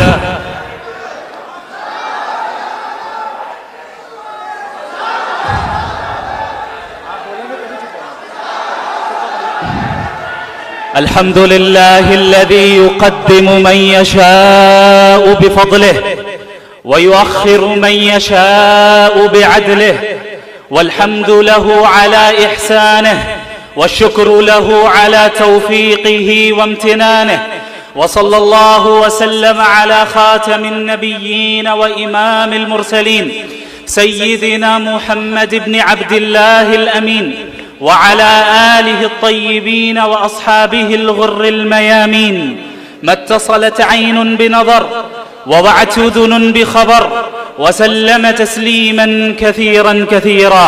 अम्मा बअद, फ़अऊज़ु बिल्लाहि मिनश शैतानिर रजीम। बिस्मिल्लाहिर रहमानिर रहीम। बल नक़ज़िफ़ु बिल हक़्क़ि अलल बातिल फ़यदमग़ुहु फ़इज़ा हुवा ज़ाहिक़ व लकुमुल वैलु मिम्मा तसिफ़ून। सदक़ल्लाहुल अज़ीम। अज़ीज़ तलबे किराम, ये मेरे लिए शरफ व सआदत की बात है कि मैं इस वक्त अज़हरुल हिंद उम्मुल मदारिस दारुल उलूम देवबंद में आपसे मुखातिब हूं। अल्लाह रब्बुल आलमीन का फजलो करम है आप तमाम तलबा के ऊपर भी कि आप हजरात को इस इदारे में उलूम शरइया हासिल करने का उसने मौका अता किया। ये वो इदारा है जो फिक्र नानोतवी का हामिल है, और फिक्र नानोतवी के हामिलीन वो हैं जिन्होंने दुनिया के मुख्तलिफ ममालिक में रहकर इंसानी जिंदगी के हर शोबे में दीन इस्लाम की इशाअत और दिफा का खिदमत अंजाम दी और अभी भी दे रहे हैं। अल्लाह रब्बुल आलमीन ने मुहम्मदुर रसूलुल्लाह सल्लल्लाहु अलैहि वसल्लम के जरिए जो पैगाम और जो तालीम पूरी उम्मत को दी है, बल्कि पूरी इंसानियत को दी है, वो तालीम ये है कि हम और आप एक बामकसद जिंदगी गुजारें और हमारे हर काम के पीछे मकसद हो। यही वजह है कि जब हम अपने असलाफ की जिंदगी को देखते हैं तो उनके कामों के पीछे हमें मुतअद्दिद हिकमतें नजर आती हैं, और हमें यह मालूम चलता है कि उनके हर काम के पीछे एक मकसद हुआ करता था। और वो मकसद क्या था? वो मकसद सही माने में ये था कि हम अल्लाह को राजी करने वाले बन जाएं, हम अल्लाह की मारिफत हासिल करने वाले बन जाएं और अल्लाह को राजी करके जन्नत को हासिल करें और उसके दीन का दिफा करें और उसकी हिफाजत करें और उसकी नशर इशाअत करें। यही वजह है कि हमारे असलाफ ने इस बात पर जोर दिया कि हमारे अंदर नाफियत पैदा हो। फ़अम्मा ज़बदु फ़यज़हबु जुफ़ाअ व अम्मा मा यनफ़अु अन्नास फ़यमकुथु फ़िल अर्ज़ कज़ालिक यज़रिबुल्लाहुल अम्साल, कि जो झाग है वो खत्म हो जाता है लेकिन जिसके अंदर नाफियत है वो बाकी रहता है, और अल्लाह इसी तरह मिसालें देता है। हजरत मौलाना अबुल हसन अली अल हसनी अन-नदवी रहमतुल्लाहि अलैहि ने इस आयत के ज़िम्न में यह फरमाया कि डार्विनियन एवोल्यूशन के मानने वालों के नजदीक बकाए असलाह का कानून है, और जबकि कुरान करीम ने जो उसूल पेश किया वो ये है कि बकाए अनफा का कानून पेश किया कि इस दुनिया में वो बाकी रहेगा जो ज्यादा नफा बख्श होगा, इस दुनिया में वो बाकी रहेगा जिससे लोगों को नफा पहुंचेगा। लिहाजा अगर हमने और आपने अपने अंदर नाफियत को पैदा किया जिसके जरिए तमाम इंसानों को नफा पहुंचे, तो याद रखिए बाकी आप ही रहेंगे, बाकी आप ही रहेंगे। यह अल्लाह का कानून है, यह अल्लाह की सुन्नत है, यह कुरान का ऐलान है। लिहाजा इस बात का अज़्म करना है हम सबको कि हम और आप इस्लाम की हिफाजत की खिदमत अंजाम देंगे, और हर जमाने में जितने नए फितने उठें कभी उन फितनों से हम मरूब नहीं होंगे। जब आप सहाबा किराम की जिंदगी को पढ़ें तो आपको अंदाजा होगा कि सहाबा किराम के दिलो दिमाग में ईमान इस तरह रासिख हो गया था कि कैसरो किसरा का अजीमुशान निजाम उन्होंने पलट डाला, लेकिन कभी उस निजाम से मरऊब नहीं हुए, कभी किसी से मुतासिर नहीं हुए, कभी ये नहीं समझा कि दुनिया क्या कर रही है और दुनिया इस तरह चल रही है, नबी हमें दूसरी तरह चला रहे, नहीं, बल्कि फख्र से बयान किया। एक शख्स ने एक साहबी रसूल से इस्तेहजान कहा, अरे तुम्हारे नबी क्या इस्तिंजा करना भी सिखाते हैं? उन्होंने यही जवाब फख्र के तौर पे कहा कि जी हाँ, इस्तिंजा करना भी सिखाते हैं। ये उसके सच्चे नबी होने की दलील है, इस दीन के कामिल होने की दलील है कि ये दीन तहारत से लेकर आगे तक और हर इंसानी जिंदगी के हर शोबे के मुताल्लिक तालीम रखता है। ये इस दीन की खुसूसियत है। यही वजह है कि जब हम इस्लाम की बात करते हैं तो कामिल इस्लाम की बात करते हैं। इस्लाम का मतलब ये नहीं कि हम सिर्फ नमाज रोजा रखने वाले बन जाएं, बल्कि इस्लाम ये है कि हमारा वर्ल्ड व्यू इस्लामी हो जाए, हम हर चीज इस्लाम के मुताबिक करें, चाहे हम जिंदगी के किसी भी मरहले में क्यों ना हो। अल्लाह रब्बुल आलमीन का ये एहसान रहा, फजल रहा कि अल्लाह ने हम सबको इस दीन के इल्म को हासिल करने की तौफीक अता फरमाई। अब हमारी जिम्मेदारी है कि इस नेमत की हम कदर किस तरह करते हैं, क्योंकि अल्लाह का ये दस्तूर है, अल्लाह का ये निज़ाम है कि अल्लाह उस शख्स की नेमतों में इजाफा करता है जो उसकी नेमतों का शुक्र अदा करता है, और अगर हम उस नेमत की नाशुक्री करें तो इस बात का अंदेशा होता है कि कहीं ऐसा ना हो कि वो नेमत हमसे सल्ब कर ली जाए और किसी और को दे दी जाए। इस इदारे में आपका मौजूद होना, इस इदारे में हम सब का इस वक्त मौजूद होना, ये दर हकीकत अल्लाह की नेमत है और इसकी कदर करना ये हम सब की जिम्मेदारी है। मुझे बड़ी खुशी हुई जब मैं यहाँ दाखिल हुआ। मुझे ये उम्मीद नहीं थी, बल्कि ये तवक्को नहीं थी कि इतनी मोहब्बत आप हजरात अपनी मोहब्बत का इजहार मेरे लिए करेंगे, चूंकि हकीकतन मैं अपने आप को इसका अहल नहीं समझता और हूं भी नहीं, और ये महज अल्लाह का फजल रहा कि अज़ालिका फ़ज़लुल्लाहि युतीही मन यशा, कि अल्लाह रब्बुल आलमीन जिससे जिस तरह दीन का काम लेना चाहे ले। मेरे अदम इस्तिहकाक और नाअहली के बावजूद अल्लाह ने ये काम लिया। ये जरूर मेरे असातिज़े किराम, मेरे मशाइख और तमाम मुसलमानों की दुआओं का ही नतीजा है। अल्लाह रब्बुल आलमीन के इस दीन का दिफा करना, और आप जिस जमाने में हो उस जमाने में उभरते हुए फितनों का मुकाबला उस अंदाज में करना जो उस जमाने का तकाजा हो, ये दर हकीकत हमें हमारे असलाफ की जिंदगी से इसका पता चलता है। आप अल्लाह के नबी सल्लल्लाहु अलैहि वसल्लम के ज़माने से लेकर हमारे ज़माने तक आ जाएं और पूरी तारीख़ इस्लामी को आप देखें कि उम्मत मुस्लिमा किस तरह नशेब व फराज से गुजरी है, और ये दर हकीकत अल्लाह का प्लान है। कोई कौम अगर नशेब व फराज से नहीं गुजरे तो उसकी सलाहियतें कभी पुख्ता नहीं हो सकती और उसकी सलाहियतें कभी कायम और दायम नहीं रह सकती। अगर ये उम्मत नशेब व फराज से गुजरी है और अभी भी गुजर रही है तो किसी भी तरह मायूसी का शिकार नहीं होना है, बल्कि इसको अल्लाह का निज़ाम तरबियत, अल्लाह के निज़ाम तरबियत का हिस्सा समझना है। और यही वजह कि अल्लाह ने कुरान करीम में यह हुक्म फरमाया, या अय्युहल्लज़ीना आमनुस्बिरु वसब्रु वराबितु वत्तकुल्लाह, ए वो लोग मान ले आए, सब्र करो, काम करो। सिर्फ ये नहीं कि सब्र, बल्कि है और करना है। हर शख्स और मुसाबरह का ताल्लुक इज्तिमाइयत से है, यानी खुद भी साबिर बनना है और सब्र की फिजा को आम करना है। हौसला पैदा करने वाले कलिमात को आम करना है। हौसला शिकन अल्फाज नहीं कहने हैं, हमें एक दूसरे का ताउन करना है। वराबितू, और महाज पर डटे रहो, मोर्चों पर डटे रहो, कभी बातिल से मुतासिर ना हो। ये ना देखो कि तुम्हारे पास असबाब की कमी है, तादाद की कमी है, ये देखो कि तुम किस रब के मानने वाले हो। वो रब कादिर मुतलक है, वो रब जब चाहेगा, जैसा चाहेगा, जिससे चाहेगा वैसा काम लेगा। उस रब से इस्तिआनत करो, उस रब से मदद तलब करो और इस बात पर डटे रहो कि मुहम्मदुर रसूलुल्लाह सल्लल्लाहु अलैहि वसल्लम की तालीमात के मुताबिक ही हम जिंदगी गुजारेंगे और इसी दीन इस्लाम पर ही मरेंगे, इसके अलावा किसी और निजाम पर नहीं मरेंगे। एक दूसरा पैगाम जो मैं आज इस मुबारक मकाम से देना चाहता हूं, वो पैगाम बहुत अहम है। यह पैगाम सिर्फ आपके लिए नहीं, बल्कि हमारे मुल्क के तमाम उन तलबा के लिए है जो किसी भी इदारे में उलूम शरइया को हासिल कर रहे हैं। याद रखें, इस दीन का जो तसव्वुर है वो उम्मत का तसव्वुर है। हमारा और आपका जो ताल्लुक है वो उम्मत का ताल्लुक है। हम सबको उन तमाम चीजों से इज्तिनाब करना है जिनके जरिए उम्मत में किसी भी तरह तफरीका हो और इंतशार फैले। अब किसी भी तरह की असबियत हमारे अंदर ना आए।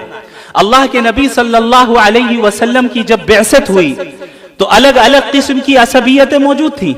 अल्लाह के नबी सल्लल्लाहु अलैहि वसल्लम ने उन तमाम असबियतों को खत्म किया, चूंकि वो असबियतें उम्मत को और इंसानों को मुत्तहिद होने से रोकती थी और सबको कलिमा तौहीद पर नबी ने मुत्तहिद किया।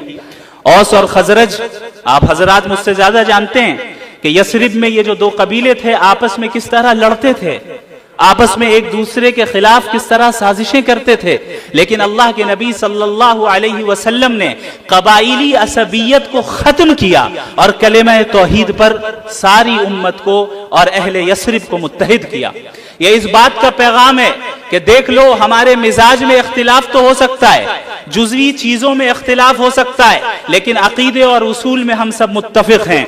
लिहाजा ये चीज मैं खुलकर कहना चाहूंगा तमाम लोगों से जो यहाँ मौजूद हैं और उन तलबा से भी जो किसी भी इदारे से ताल्लुक रखते हैं, एक नई किस्म की वबा आम है। वो वबा है इदारे की असबियत, इदारे की असबियत। और उस असबियत की बुनियाद में भी, उस असबियत की बुनियाद पर हमारे दरमियान इंतशार हो रहा है। मैं यहां पर चाहता हूं कि हम सब इस बात का ऐलान करें कि हम और आप एक हैं, हम मुख्तलिफ नहीं हैं। हम ये ना देखें कौन नदवी है, कौन कासमी है, कौन मज़ाहिरी है, बल्कि इस बात का ऐलान करें कि हम नदवी कासमी असबियत की दीवार को आज ही मुनहदिम करते हैं। नदवा और देवबंद एक ही है, नदवा और देवबंद का मकसद एक ही है। वो मकसद अल्लाह के दीन की हिफाजत और उसकी इशाअत है।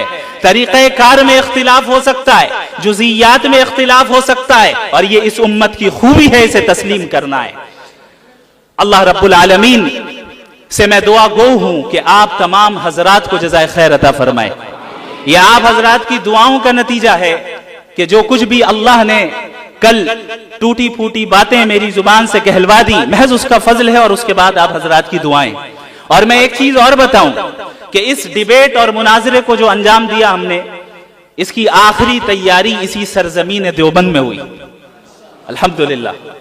और जो भी हमें कामयाबी हासिल हुई, अल्लाह का फजल, आप हजरात की दुआएं और बिलखुसूस हजरत मुफ्ती यासिर नदीम अल-वाजिदी दामत बरकातुहुमुल आलिया की तवज्जो है खास और उनकी तरबियत का नतीजा रहा कि हम इस मरहले से कामयाबी के साथ गुजर गए। हजरत मौलाना रहिमहुल्लाह हफिज़हुल्लाह तआला, रहिमहुल्लाह लुगवी एतबार से कहना सही है, अल्लाह हम सब पर रहम करे, हम सब पर रहम फरमाए। हजरत मौलाना हफिज़हुल्लाह तआला से मैंने, जो हमारे वो शख्स थे जिनके साथ मुनाजरा हुआ, जब मैंने ये इरादा किया कि उन्हें इस मुनाजरे की दावत देनी चाहिए, तो सबसे पहले मैंने जिन्हें फोन किया वो मुफ्ती साहब थे। और मुफ्ती यासिर नदीम अल-वाजिदी साहब से मैंने मशवरा किया और उनसे पूछा कि हजरत आपकी क्या राय है, क्या ये कदम उठाना चाहिए या नहीं। हजरत ने हिम्मत अफजाई की और इजाजत दी कि आप जरूर ये काम करें, इंशाअल्लाह खैर होगा। और उस वक्त से लेकर अभी तक मुसलसल हजरत ने मेरा ताउन किया और मेरी मदद की। जो फिक्र मैं नदवतुल उलमा से लेकर आया था कि मगरिबी तहजीब के खिलाफ काम करना है, और हजरत मौलाना अबुल हसन अली नदवी रहमहुल्लाह की तहरीरों से जो फिक्र मुझे हासिल हुई, क्योंकि आप सबको मालूम होना चाहिए कि हजरत मौलाना अली मियां नदवी रहमहुल्लाह अक्सर मगरिबी तहजीब के खिलाफ लिखते थे और अक्सर ये कहते थे कि इस जमाने का सबसे बड़ा फितना है, इसका मुकाबला करना चाहिए। यहां तक कि उन्होंने ये जुमला कहा कि मुझे यकीन है कि अगर आज अबू हनीफा जिंदा होते, इमाम मालिक जिंदा होते, इमाम शाफई जिंदा होते, इमाम अहमद बिन हम्बल रहिमहुमुल्लाह अजमईन जिंदा होते, तो थोड़ी देर के लिए शायद फिक्ह की तदवीन को भी रोक देते और मगरिबी तहजीब के रद पे लग जाते। ये अल्लाह का फजल है कि अल्लाह रब्बुल आलमीन ने दारुल उलूम देवबंद के फारिग और मुल्क के बल्कि आलमी सतह के मारूफ स्कॉलर जनाब मुफ्ती यासिर नदीम अल-वाजिदी का इंतखाब फरमाया कि वो इस महाज पर एक पूरी टीम तैयार करें। लिहाजा नदवतुल उलमा से फरागत के बाद मैंने हजरत मुफ्ती साहब के पास तहाफुतुल मलाहिदा का कोर्स किया, और ये जो 2 साला कोर्स था, दर हकीकत इस कोर्स के जरिए से ही रास्ते हमवार हुए और मुझे पता चला कि जो फिक्र मेरे अंदर है उसको अमली जामा कैसे पहनाना है। अल्लाह रब्बुल आलमीन इन्हें जज़ाए खैर अता फरमाए। मैं अक्सर कहता हूं कि हजरत का एहसान मेरे ऊपर इतना ज्यादा है कि जिस तरीके से इमाम अबू यूसुफ के लिए अबू हनीफा थे, जिस तरीके से इब्ने क़य्यिम के लिए इब्ने तैमिया थे, ठीक इसी तरीके से मेरे लिए हजरत मुफ्ती यासिर नदीम अल-वाजिदी दामत बरकातुहुमुल आलिया हैं। अल्लाह रब्बुल आलमीन इनकी उम्र में बरकत अता फरमाए, इनके फैज को आम फरमाए, इनको सेहत अता फरमाए और इनकी निगरानी में हम सब को काम करते रहने की तौफीक अता फरमाए। कुछ दिनों से मैं ये सोच रहा था कि आखिर क्या वजह है कि इन साहब के साथ मुनाजरा करने के लिए अल्लाह ने मेरा इंतखाब किया। क्या ही बेहतर होता कि हजरत मुफ्ती यासिर नदीम अल-वाजिदी साहब मुनाजरा कर रहे होते। तो बड़े गौर व फिक्र के बाद ये बात मेरे जहन में आई कि शायद अल्लाह रब्बुल आलमीन को हजरत मुफ्ती यासिर नदीम अल-वाजिदी को ऐसे मकाम पर फायज करना था जहां से वो ये कह सके कि भाई तुझसे तो मेरा शागिर्द ही निमट लेगा। अल्हम्दुलिल्लाह, आई लव यू टू। बारकल्लाहु फीकुम। इंशाअल्लाह ताला ये सिलसिला दीन की हिफाजत का जारी रहेगा और आप हजरात को देखकर ये उम्मीद करता हूं और ये मुझे एहसास होता है कि इंशाअल्लाह आप में से हर एक फर्द जदीद फितनों का मुकाबला करने के लिए तैयार होगा। जितने फितने सर उठाएंगे इंशाअल्लाह हर घर से शमाइल उठेगा। इंशाअल्लाह जितने भी फितने उठे इंशाअल्लाह इस दीन की हिफाजत करने के लिए हर सदी में रिजालुल्लाह खड़े होंगे। जिस तरह हर जमाने में ऐसे रिजालुल्लाह को अल्लाह ने पैदा किया कि वो अपने अपने जमाने के फितनों को उन्होंने कुचल कर रख दिया और उन जंजीरों को तोड़ कर रख दिया। इस जमाने में अल्लाह रब्बुल आलमीन ने मगरिबी तहजीब के फितने के मुकाबले के लिए जिस जमात का इंतखाब किया है उसकी इब्तिदा के लिए अल्लाह रब्बुल आलमीन ने हजरत वाला का इंतखाब फरमाया है। अल्लाह रब्बुल आलमीन हम सब को तौफीक दे, दीन पर कायम रहने की तौफीक दे, उलूम शरइया को समझने की तौफीक दे, उस पर अमल करने की तौफीक दे। और एक चीज मैं और बताता हूं और उसके बाद मैं अपनी बात मुकम्मल करूंगा इंशाअल्लाह। इस इदारे में रहते हुए आप अपने असातिज़ा की कदर कर लें, अपने असातिज़ा का एहतराम कर लें। याद रखें जो दुआएं आप अपने असातिज़ा से इस वक्त हासिल कर लेंगे उनके नतायज आप अपनी मौत तक देखेंगे और मौत के बाद भी इंशाअल्लाह देखेंगे। मैं फख्र के तौर पर नहीं बल्कि तहदीस बिन नेमत के तौर पर यह बात बताता हूं, सिर्फ इसलिए कि आपको इस बात पर तरगीब दिलाऊं कि अपने असातिज़ा की कदर किस तरह करनी चाहिए। जब मैं नदवतुल उलमा में पढ़ता था तो हजरत मौलाना सईदुर रहमान अल आज़मी दामत बरकातुहुमुल आलिया मुहतमिम दारुल उलूम नदवतुल उलमा के घंटे में अक्सर मैं इस चीज की कोशिश करता था कि मैं ऐसी जगह पर बैठ जाऊं कि हजरत जब किताब पढ़ाकर उठें और बाहर की तरफ जाएं तो हजरत को जूते मैं पहनाऊं। लिहाजा बाज तलबा के दरमियान मुसाबका होता था कि कौन दरवाजे के करीब बैठ रहा है। मैं वक्त से पहले आता था, वहां बैठ जाता था और यह सिलसिला पूरे साल रहा। जब उनकी क्लास होती उनका दर्जा लगता मैं उन्हें जूते पहनाता। हजरत ने पूरे साल कुछ नहीं कहा। साल के आखिर में जब मैं फारिग हो रहा था हजरत ने यह जुमला कहा कि आपने मुझे जूते पहनाने की जिम्मेदारी आपने ही ले ली है। मैं दुआ करता हूं अल्लाह आपके जरिए से इस दीन का इल्म मशरिक व मगरिब में फैलाएगा। मैं समझता हूं कि ये जो कुछ भी काम कल हुआ ये मेरे असातिज़े किराम की दुआओं का नतीजा है। मेरा इसमें कोई दखल नहीं, कोई भी दखल नहीं। मैंने बस एक चीज की पाबंदी की कि मैं अपने असातिज़ा की बातें मानता था। अगर वो कहते थे कि बाहर ना जाओ तो मैं नहीं जाता था। अगर वो कहते थे कि इस वक्त पढ़ो तो मैं पढ़ता था। मैंने इतना ही किया है। ये उन हजरात की दुआओं का नतीजा है कि अल्लाह रब्बुल आलमीन जिससे जो चाहे काम ले ले। ये वाकया मैंने आपको इसलिए बता दिया ताकि आप हजरात जिस कीमती लम्हे से इस वक्त गुजर रहे हैं इसकी कदर हकीकी माने में आपको उस वक्त होगी जब आप इस इदारे से फारिग होकर निकल जाएंगे। लेकिन कबल इसके कि बहुत देर हो जाए हम और आप इस लम्हे को और इस नेमत की कदर कर लें और इसे गनीमत समझें और अपने असातिज़ा के मशवरों के मुताबिक काम करें और अपने अंदर अल्लाह से ताल्लुक कायम करें। याद रखें, बिल आखिर अल्लाह का ताल्लुक ही काम आता है, बिल आखिर इखलास ही काम आता है कि हम जो काम करें अल्लाह के लिए करें, किसी दुनियावी गरज से ना करें। बहरहाल यह ऐसी बातें हैं जो आप हजरात मुझसे ज़्यादा जानते हैं अल्लाह के फजल से, और इन बातों को आप अपने असातिज़े किराम से बराह रास्त सुनते आए हैं और सुनते रहेंगे इंशाअल्लाह ताला। मजीद मैं इन हजरात की मौजूदगी में मजीद लबकुशाई की जरूरत नहीं कर सकता, इसीलिए मैं इतनी बातों पर ही इक्तिफा करता हूँ। जज़ाकुमुल्लाहु खैरन व आखिरु दावाना अनिल हम्दुलिल्लाहि रब्बिल आलमीन वस्सलामु अलैकुम व रहमतुल्लाहि व बरकातुहू।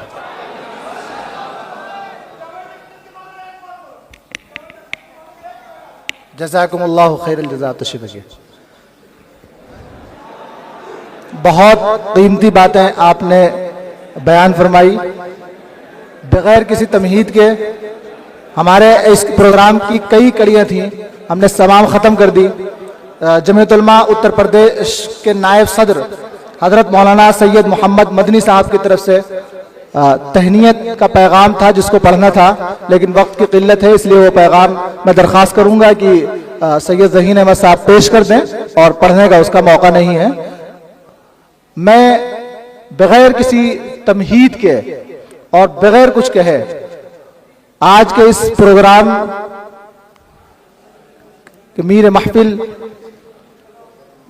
और हजरत मौलाना सलमान बिजनौरी साहब दामत बरकातुहुम के अल्फाज में मुल्हिदीन के स्पेशलिस्ट और जावेद अख्तर के चेहरे से उड़े हुए रंग के साथ उसका ये कहना कि बड़े मुफ्ती साहब, ये साबित करता है कि हजरत मौलाना मुफ्ती डॉक्टर यासिर नदीमुल वाजदी साहब दामत बरकातुहुम का रौब उसके ऊपर कितना पड़ रहा था। हम उस मजलिस में मौजूद थे और आप ध्यान से देखेंगे तो पूरी डिबेट में अक्सर वो मुफ्ती साहब की तरफ देख रहा है, और आप जो उसके चेहरे का रंग उड़ा हुआ देख रहे हैं, मैं समझता हूं कि वो मुफ्ती साहब का रौब था जो अल्लाह ने उसके दिल में डाला था। मैं दरख्वास्त करूंगा बगैर किसी तमहीद के हजरत मौलाना मुफ्ती डॉक्टर यासिर नदीमुल वाजदी साहब दामत बरकातुहुम से कि वो आए और अपने कलिमात आलिया से हम सामईन को मुस्तफीद फरमाएं।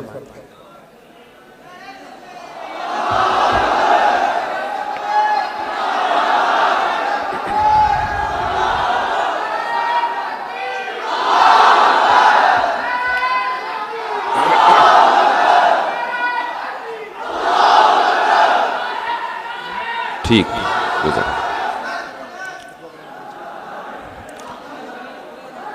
बिस्मिल्लाहिर्रहमानिर्रहीम। अल्हम्दुलिल्लाहि रब्बिल आलमीन वस्सलातु वस्सलामु अला सय्यिदिल अंबिया'i वल मुरसलीन व अला आलिहि व सहबिहि अजमईन, अम्मा बाद। मेरी गुजारिश होगी तमाम हजरात से खामोश हो जाएं। आज मेरी तबीयत खराब है लेकिन आपकी मोहब्बत में आया हूं, और 2 दिन से तबीयत नासाज चल रही है, सर में दर्द भी है, आवाज भी आप देख ही रहे हैं।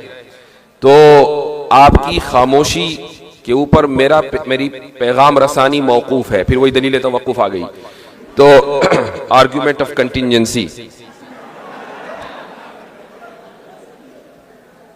कुछ मुंतशिर अफकार हैं, ख्यालात हैं जो मैं आप हजरात के सामने रखना चाहूँगा। हमारे अजीज़म मुफ्ती शमाइल अहमद अब्दुल्लाह ने चंद बातों की तरफ तवज्जो दिलाई है, उसी को मैं आगे लेकर चलना चाहूँगा। जो सबसे पहली चीज़ है, ज़रा खामोश हो जाए भाई, खामोश हो जाए। सबसे पहली चीज ये है कि आपका अपने असातिज़ा से कितना ताल्लुक है और उनका आपके ऊपर कितना एतमाद है। कल जब डिबेट हुई तो डिबेट से तकरीबन 3-4 घंटे के बाद मेरे पास एक फोन आया, और ये फोन था दारुल उलूम देवबंद के उस्ताज मेरे मोहसिन उस्ताद हजरत मौलाना मुजीबुल्लाह गोंडवी साहब का दामद बरकातुहू, वो मुझे बेटा बेटा कहकर मुखातिब करते हैं, हर एक को करते हैं, माशाअल्लाह उनका एक खास अंदाज है। तो वो मुझे मुबारकबाद देने लगे। मैंने कहा हजरत आप जो कुछ भी देख रहे हैं इसका मुकम्मल क्रेडिट आपको जाता है। वो कहने लगे कि कैसे? मैंने कहा इसलिए कि शरह कायद मैंने आपसे पढ़ी और ये हकीकत है। आपने अक्सर मुझे सुना होगा कि जब भी मैं निसाब पे बात करता हूं तो शरह अकायद का एडवर्टाइज जरूर करता हूं, और शायद इमाम तफ्ताजानी रहिमहुल्लाह को उस वक्त यह अंदाजा न होगा कि 1000 साल के बाद कोई शख्स इस किताब के ताल्लुक से इतनी गुफ्तगू कर रहा होगा कि मुफ्ती तारिक मसूद साहब के पॉडकास्ट से लेकर यहां तक हर मौके पर शरह अकायद। मुफ्ती शमाइल साहब ने डिबेट में जो दलाइल दिए हैं, मुफ्ती शमाइल साहब ने शरह अकायद नहीं पढ़ी, लेकिन दलाइल सारे वही के थे। ये इसलिए आपको बता रहा हूं कि असबाब के दर्जे में चीजें आपके पास मुहैया हैं। भाई फिर गुफ्तगू करना मुश्किल हो जाएगा। असबाब, हाँ बैठ जाए बैठ जाए बैठ जाए।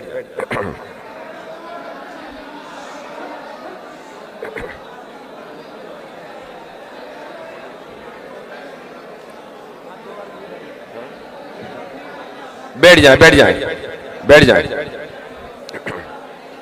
फिर बोलना मुश्किल हो जाएगा। तो असबाब के दर्जे में चीजें आपके सामने मौजूद हैं, आपके लिए मुहैया हैं। मैंने आज ही किसी से कहा कि हजरत नानोतवी रहिमहुल्लाह ने दलील तवक्कुफ को, और ये जो आर्ग्यूमेंट ऑफ कंटिंजेंसी कल से बहुत मशहूर हुआ है, किसी को इसकी तवक्को नहीं थी कि कॉन्स्टिट्यूशन क्लब में कभी बुतलाने तसलसल किया जाएगा और बुरहान तत्वीक दी जाएगी। ये सारे के सारे दलाइल आप अगर हफ्तुम में पढ़ते हैं और शरह कायद आपने पढ़ी है तो आपको मालूम होने चाहिए। लेकिन हमने वो दौर भी देखा है कि जब इन दलाइल को, बल्कि आप तो उस दौर से गुजर रहे हैं कि जबकि इन दलाइल को इसलिए पढ़ा जाता है कि इम्तिहान में नंबर अच्छे आने हैं। और मुझे अफसोस के साथ कहना पड़ता है कि बहुत से मदारिस में, दारुल उलूम देवबंद की बात नहीं है, बहुत से मदारिस में मैंने ये सुना है कि असातिज़ा खुद ये कह देते हैं कि भाई किताब बहुत मुश्किल है, अब इम्तिहान भी आ रहा है, चलो भाई वर्क गर्दानी कर लो। तो अगर कल हमने एक ऐसी डिबेट में के सामने एक मुल्हिद था, मुल्हिदों का बहुत बड़ा चेहरा था, और ऑडियंस में जेएनयू के प्रोफेसर्स और कहां के लोग ये सब मौजूद थे, और वहां दलील तवक्कुफ के, जिसको हजरत नानोतवी रहिमहुल्लाह ने तकरीर दिलपजीर में लिख दिया, यानी आर्ग्यूमेंट ऑफ कंटिंजेंसी, वो मुफ्ती शमाइल साहब पेश कर रहे थे, और बुतलाने तसलसल वो मुफ्ती शमाइल साहब पेश कर रहे थे। ये तसव्वुर नहीं था चंद साल पहले तक कि ये मबाहिस इस लेवल के ऊपर डिस्कस किए जाएंगे। लेकिन अल्हम्दुलिल्लाह ये हमारे मदारिस का जो निसाब है ये इतना मजबूत है कि सिर्फ इसको लिसाने कौम चाहिए। अगर लिसाने कौम आपके पास आ जाए तो पैगाम के अंदर किसी तब्दीली की कोई जरूरत नहीं है। तो सबसे पहली बात तो यह है कि असातिज़ा का एतमाद। इस मौके पर एक बात मुझे याद आई और मैं तहदीस नेमत के तौर पर कहना चाहूंगा। मैं एक मरतबा हजरत मुफ्ती सईद पालनपुरी रहिमहुल्लाह की खिदमत में हाजिर था। दारुल उलूम देवबंद से मैंने उस साल इफ्ता मुकम्मल किया था और इरादा यह था कि कहीं बाहर पढ़ने जाऊंगा। तो मैं हजरत के पास वैसे ही मशवरे के लिए पहुंच गया और मैंने हजरत से कहा कि हजरत मैं जामे अजहर पढ़ने जाना चाहता हूं और आपका मशवरा क्या है। तो हजरत का एक खास अंदाज था, उन्होंने कहा जाओ। तो मैंने कहा कि हजरत मैंने सुना है कि वहां अकायद खराब हो जाते हैं। तो हजरत ने कहा कि हमें तुम्हारे ताल्लुक से फिक्र नहीं है, तुम्हारा अकीदा खराब होगा तो हम सही कर देंगे। यह हजरत का एतमाद था एक शागिर्द के ऊपर। मैं जब जब उस वाकये को सोचता हूं तो रोंगटे खड़े हो जाते हैं। और ये वो बात है कि मुझे अपने रास्ते से हटने नहीं देती, क्योंकि मेरे उस्ताद ने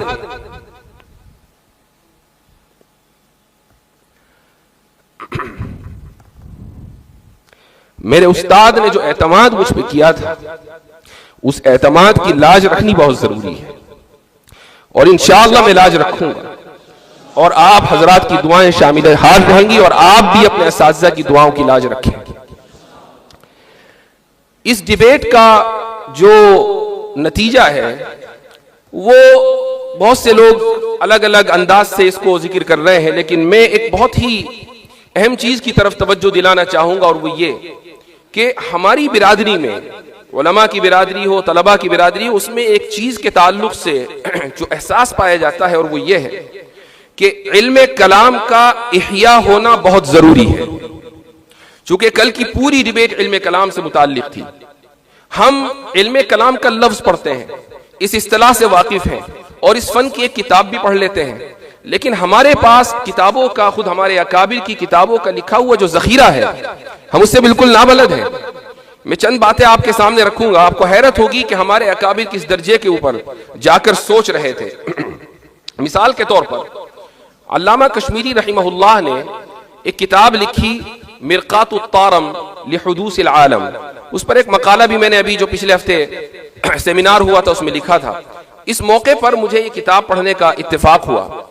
इसमें सबसे पहली बात तो यह है कि अल्लामा कश्मीरी से 1928 में अल्लामा इकबाल मसअले ज़मानो मकान के बारे में डिस्कस कर रहे थे, खतो किताबत कर रहे थे। वो ये जानना चाहते थे कि जमाने की हकीकत क्या है, मकान जिसको हम अंग्रेजी में स्पेस कहते हैं, उसकी हकीकत क्या है। और अल्लामा इकबाल ने ओरिएंटल कॉलेज लाहौर में 1930 में एक खुतबा दिया और उसमें अल्लामा कश्मीरी रहमहुल्लाह का हवाला दिया कि मैंने एक बड़े मुहद्दिस मौलाना अनवर शाह कश्मीरी से इस मसले पर गुफ्तगू की और उन्होंने एक किताब का हवाला दिया, उसका नाम है गायतुल इम्कान फी हकीकतिल मकान। तो ये किताब अल्लामा कश्मीरी ने अल्लामा इकबाल को भेजी कि आप इस किताब को पढ़ें। मुझे ऐसा लगता है कि इन हजरात को से मुतासिर होकर या उनकी इस्तराबी कैफियत से मुतासिर होकर अल्लामा कश्मीरी रहमहुल्लाह ने ये किताब लिखी। ये किताब जब मैंने खोली और इसको पढ़ना शुरू किया, पढ़ना आसान नहीं था। अल्लामा कश्मीरी रहमहुल्लाह का अंदाज बड़ा मुख्तलिफ है, लेकिन चूंकि दो चार किताबें इधर उधर की पढ़ी हुई हैं तो थोड़ा मेहनत करके 5-6 मरतबा एक एक सफ़े को पढ़कर कुछ ना कुछ अंदाजा हो गया कि हजरत क्या फरमाना चाहते हैं। एक मौके पर हजरत ने उस किताब के गालिबन सफ़ा 17 या 18 है, उसमें एक बात लिखी है। उसमें वे फरमाते हैं जमाने के बारे में गुफ्तगू करते हुए कि हुआ बिना ला नहनु बिही, जमाना हमसे है, हम जमाने से नहीं है। इसका क्या मतलब है? ये 3-4 अल्फाज उन्होंने लिख दिए और आगे बढ़ गए। इसका क्या मतलब है? जमाने की हकीकत क्या है, इस ताल्लुक से गुफ्तगू अरस्तू के जमाने से हो रही है कि जमाना क्या है। अरस्तू ने यह कहा कि जमाना मिकदार हरकत का नाम, यानी हरकत को नापने का जरिया है और यह एक हकीकत मुतलका है जो खारिज में मौजूद है और कदीम है, यानी जमाने का कोई आगाज नहीं है, उसकी कोई इंतहा नहीं है, हमेशा से है और हमेशा रहेगा। उसके बाद फिर अफलातून आया, उसने कहा कि नहीं, जमाना हकीकत मुतलका तो है लेकिन मखलूक है। और फिर ये सिलसिला चलता रहा, बहुत से फिलासफर्स आए, हुक्माए यूनान आए वगैरह वगैरह, यहां तक के मॉडर्न साइंस का जो बानी है जिसको आइजक न्यूटन कहा जाता है, उसने अरस्तू के फलसफे को लिया और उसने भी ये कहा कि जमाना is an absolute reality. Absolute reality का मतलब है कि एक हकीकत मुतलका, वही बात जो अरस्तू ने कही थी, और उसने भी जमाने को कदीम माना। यहां तक कि एक मशहूर फिलासफर है जो माजी करीब में भी गुजरा है, इसका नाम है कांट। कांट ने यह कहा कि जमाना दरअसल मौजूद ज़हनी है, यह हमारी जहन की साख्त का नतीजा है। क्या मतलब? यानी जमाना हमारे जहन की साख्त का नतीजा इसलिए है ताकि हम अपने तजुर्बात को मुरत्तब कर सकें, वरना हम कभी भी अपने तजुर्बात से इस्तिफादा हासिल नहीं कर पाएंगे अगर जमाना नहीं होगा। जमाना खारिज में मौजूद नहीं है। अल्लामा कश्मीरी रहमहुल्लाह इन तमाम मबाहिस से वाकिफ थे। वो अरस्तू के फलसफे से वाकिफ थे, वो अफलातून के फलसफे से वाकिफ थे, वो आइजक न्यूटन की राय से वाकिफ थे, वो कांट के फलसफे से वाकिफ थे। और यही वजह है कि उन्होंने कांट के इस फलसफे को तरजीह दी और ये कहा कि जमाने के बारे में कि अज़्ज़मान हुआ बिही ला नहनु बिही हुआ बिना, कि जमाना हमसे है, यानी हमारे जहन में है। वो मौजूद ज़हनी है, ज़माना खारिज में हकीकत मुतलका नहीं है। ये बात मिरकातुत तारम में हजरत अल्लामा कश्मीरी रहीमहुल्लाह फरमा रहे। लेकिन उसके बाद जो उन्होंने एक जुमला फरमाया वो है कल की डिबेट से मुताल्लिक। हजरत फरमाते हैं कि वइज़न ला माना लिइल्ज़ामी तअत्तुलिल फ़ैज़ व नहविही। अब क्या मतलब है इसका? इबारत बज़ाहिर जिन्नाती है, लेकिन इसके पीछे वसी मफाहीम छुपे हुए हैं। कल जावेद अख्तर ने अपनी बारी में जब वो डिबेट कर रहे थे तो उन्होंने एक बात कही। उन्होंने ये कहा कि भाई खुदा अगर हमेशा से है तो वो कायनात बनाने से पहले क्या कर रहा था? ये सवाल आया था। अब इसका जवाब कहीं और नहीं है, खुद अल्लामा कश्मीरी ने इन 3 अल्फाज में दे दिया। इज़न ला माना लिइल्ज़ामी तअत्तुलिल फ़ैज़ व नहविही। क्या मतलब है इसका? इसका मतलब यह है कि अगर जमाना हमसे है, जमाना खारिज में हकीकत मुतलका नहीं है, तो फिर यह एतराज ही लाजिम नहीं आता कि जमाने से पहले खुदा क्या कर रहा था, चूंकि जमाना तो खारिज में ही नहीं। अब ये बात 3-4 अल्फाज में हजरत अल्लामा कश्मीरी रहीमहुल्लाह ने अपनी किताब के अंदर लिख दी है। लेकिन ये हमारी कमी है कि हम इन मबाहिस से वाकिफ नहीं हैं, हम इन किताबों से वाकिफ नहीं हैं। तो जब मैं यहाँ तलबा अजीज से मुखातिब होता हूँ, और ऐसा कई मरतबा हुआ, तो मेरी कोशिश ये रहती है कि मैं इल्म कलाम के इहिया के ताल्लुक से तलबा की तवज्जो मबजूल कराऊं, असातिज़ा की तवज्जो मबजूल कराऊं। ये वो किताबें हैं कि जिनको सबकन सबकन दरसन दरसन हमें पढ़ने की जरूरत है। अगर ये किताबें हम पढ़ेंगे तो दुनिया के किसी भी फोरम पर जाकर हम गुफ्तगू कर सकते हैं, डिबेट कर सकते हैं, मुकालमा कर सकते हैं। जरूरी यह है कि आप अपने असलाफ की तुरास से जुड़ें और उनकी लिखी हुई किताबों और उनकी छोड़ी हुई तहरीरात से आप इस्तिफादा करें, तब जाकर यह मुमकिन होगा कि आप इन फोरम्स पर जाकर गुफ्तगू कर सकेंगे।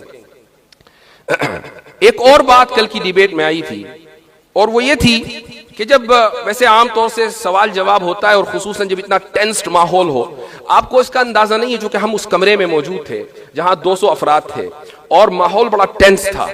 अभी मुफ्ती शमाइल साहब अपनी बात कर रहे थे, अब ये था कि भाई अब जावेद अख्तर क्या कहेंगे। वो जावेद अख्तर ने अपनी बात कही, मेरे जहन में ये चल रहा था कि मुफ्ती शमाइल कैसे इसका जवाब देंगे, और टेंस माहौल, हर एक आदमी उससे मुतासिर था। अब सवालों जवाब का सेशन शुरू हुआ तो बात जेनोसाइड के ऊपर आ गई, गजा में जो हालात चल रहे हैं, कि भाई अल्लाह ताला अगर आदिल है और उसकी सिफत आदिल है तो फिर आखिर वो जुल्म को रवा रखे हुए क्यों है, वो मुदाखलत करके उस जुल्म को क्यों नहीं रोक देता। ये बात वहां आई और मुफ्ती शमाइल साहब ने जो जवाब दिया वही हकीकी जवाब है। जवाब ये था कि अल्लाह ताला अल हकीम है, वो अल अलीम है, यानी उसकी हिकमत अनलिमिटेड, इन्फिनिट, यानी गैर महदूद है, और उसका इल्म गैर महदूद है। अगर आप उसके एक एक फ़िल, जो खुद अफ़आल उसके गैर महदूद है, एक एक फ़िल की हिकमत को जानने का मुतालबा करें तो आप खुद अपने आप को अल अलीम बनाना चाहते हैं, जो मुमकिन नहीं है। क्योंकि अगर आपके जहन में तमाम की तमाम गैर महदूद हिकमतें आ जाएं तो इल्म गैर महदूद हो जाएगा, और फिर आप भी अल हकीम होंगे और आप भी अल अलीम होंगे, और ये मुमकिन नहीं है। तो इसलिए अल्लाह ताला की हर हिकमत को जानना मुमकिन नहीं है। तो अल्लाह की कोई ना कोई हिकमत होगी कि बच्चे मरते हैं, औरतों का रेप होता है और नुकसान होता है, ज़लज़ले आते हैं और तूफान आते हैं और तरह तरह की आफात बलियात और मसाइब आते हैं। ये अल्लाह ताला की इसमें हिकमतें हैं। लेकिन यहां पर एक बात का और इजाफा मैं करना चाहूंगा। हज़रत शाह साहब रहीमहुल्लाह ने हुज्जतुल्लाहिल बालिगा में शुरू में एक मबहस जिक्र किया है, और यह है हुस्न और कुब्ह का। बिल्कुल शुरू में यह मबहस आता है। उसमें अशाइरा का जो उन्होंने नजरिया पेश किया है वो ये है कि अशाइरा के नजदीक हुस्न और कुब्ह नकली है, अकली नहीं है। क्या मतलब? इसका मतलब यह है कि अल्लाह ने जिस काम को हसन करार दिया, जिसका हुक्म दिया वो हसन है, और अल्लाह ने जिस काम से रोका वो कबीह है, और अल्लाह के किसी भी फ़िल में और किसी भी काम में कुब्ह मुमकिन नहीं है। ये अशाइरा का नुक्ता नजर है। अब इस नुक्ता नजर को इस सवाल के ऊपर फिट करें।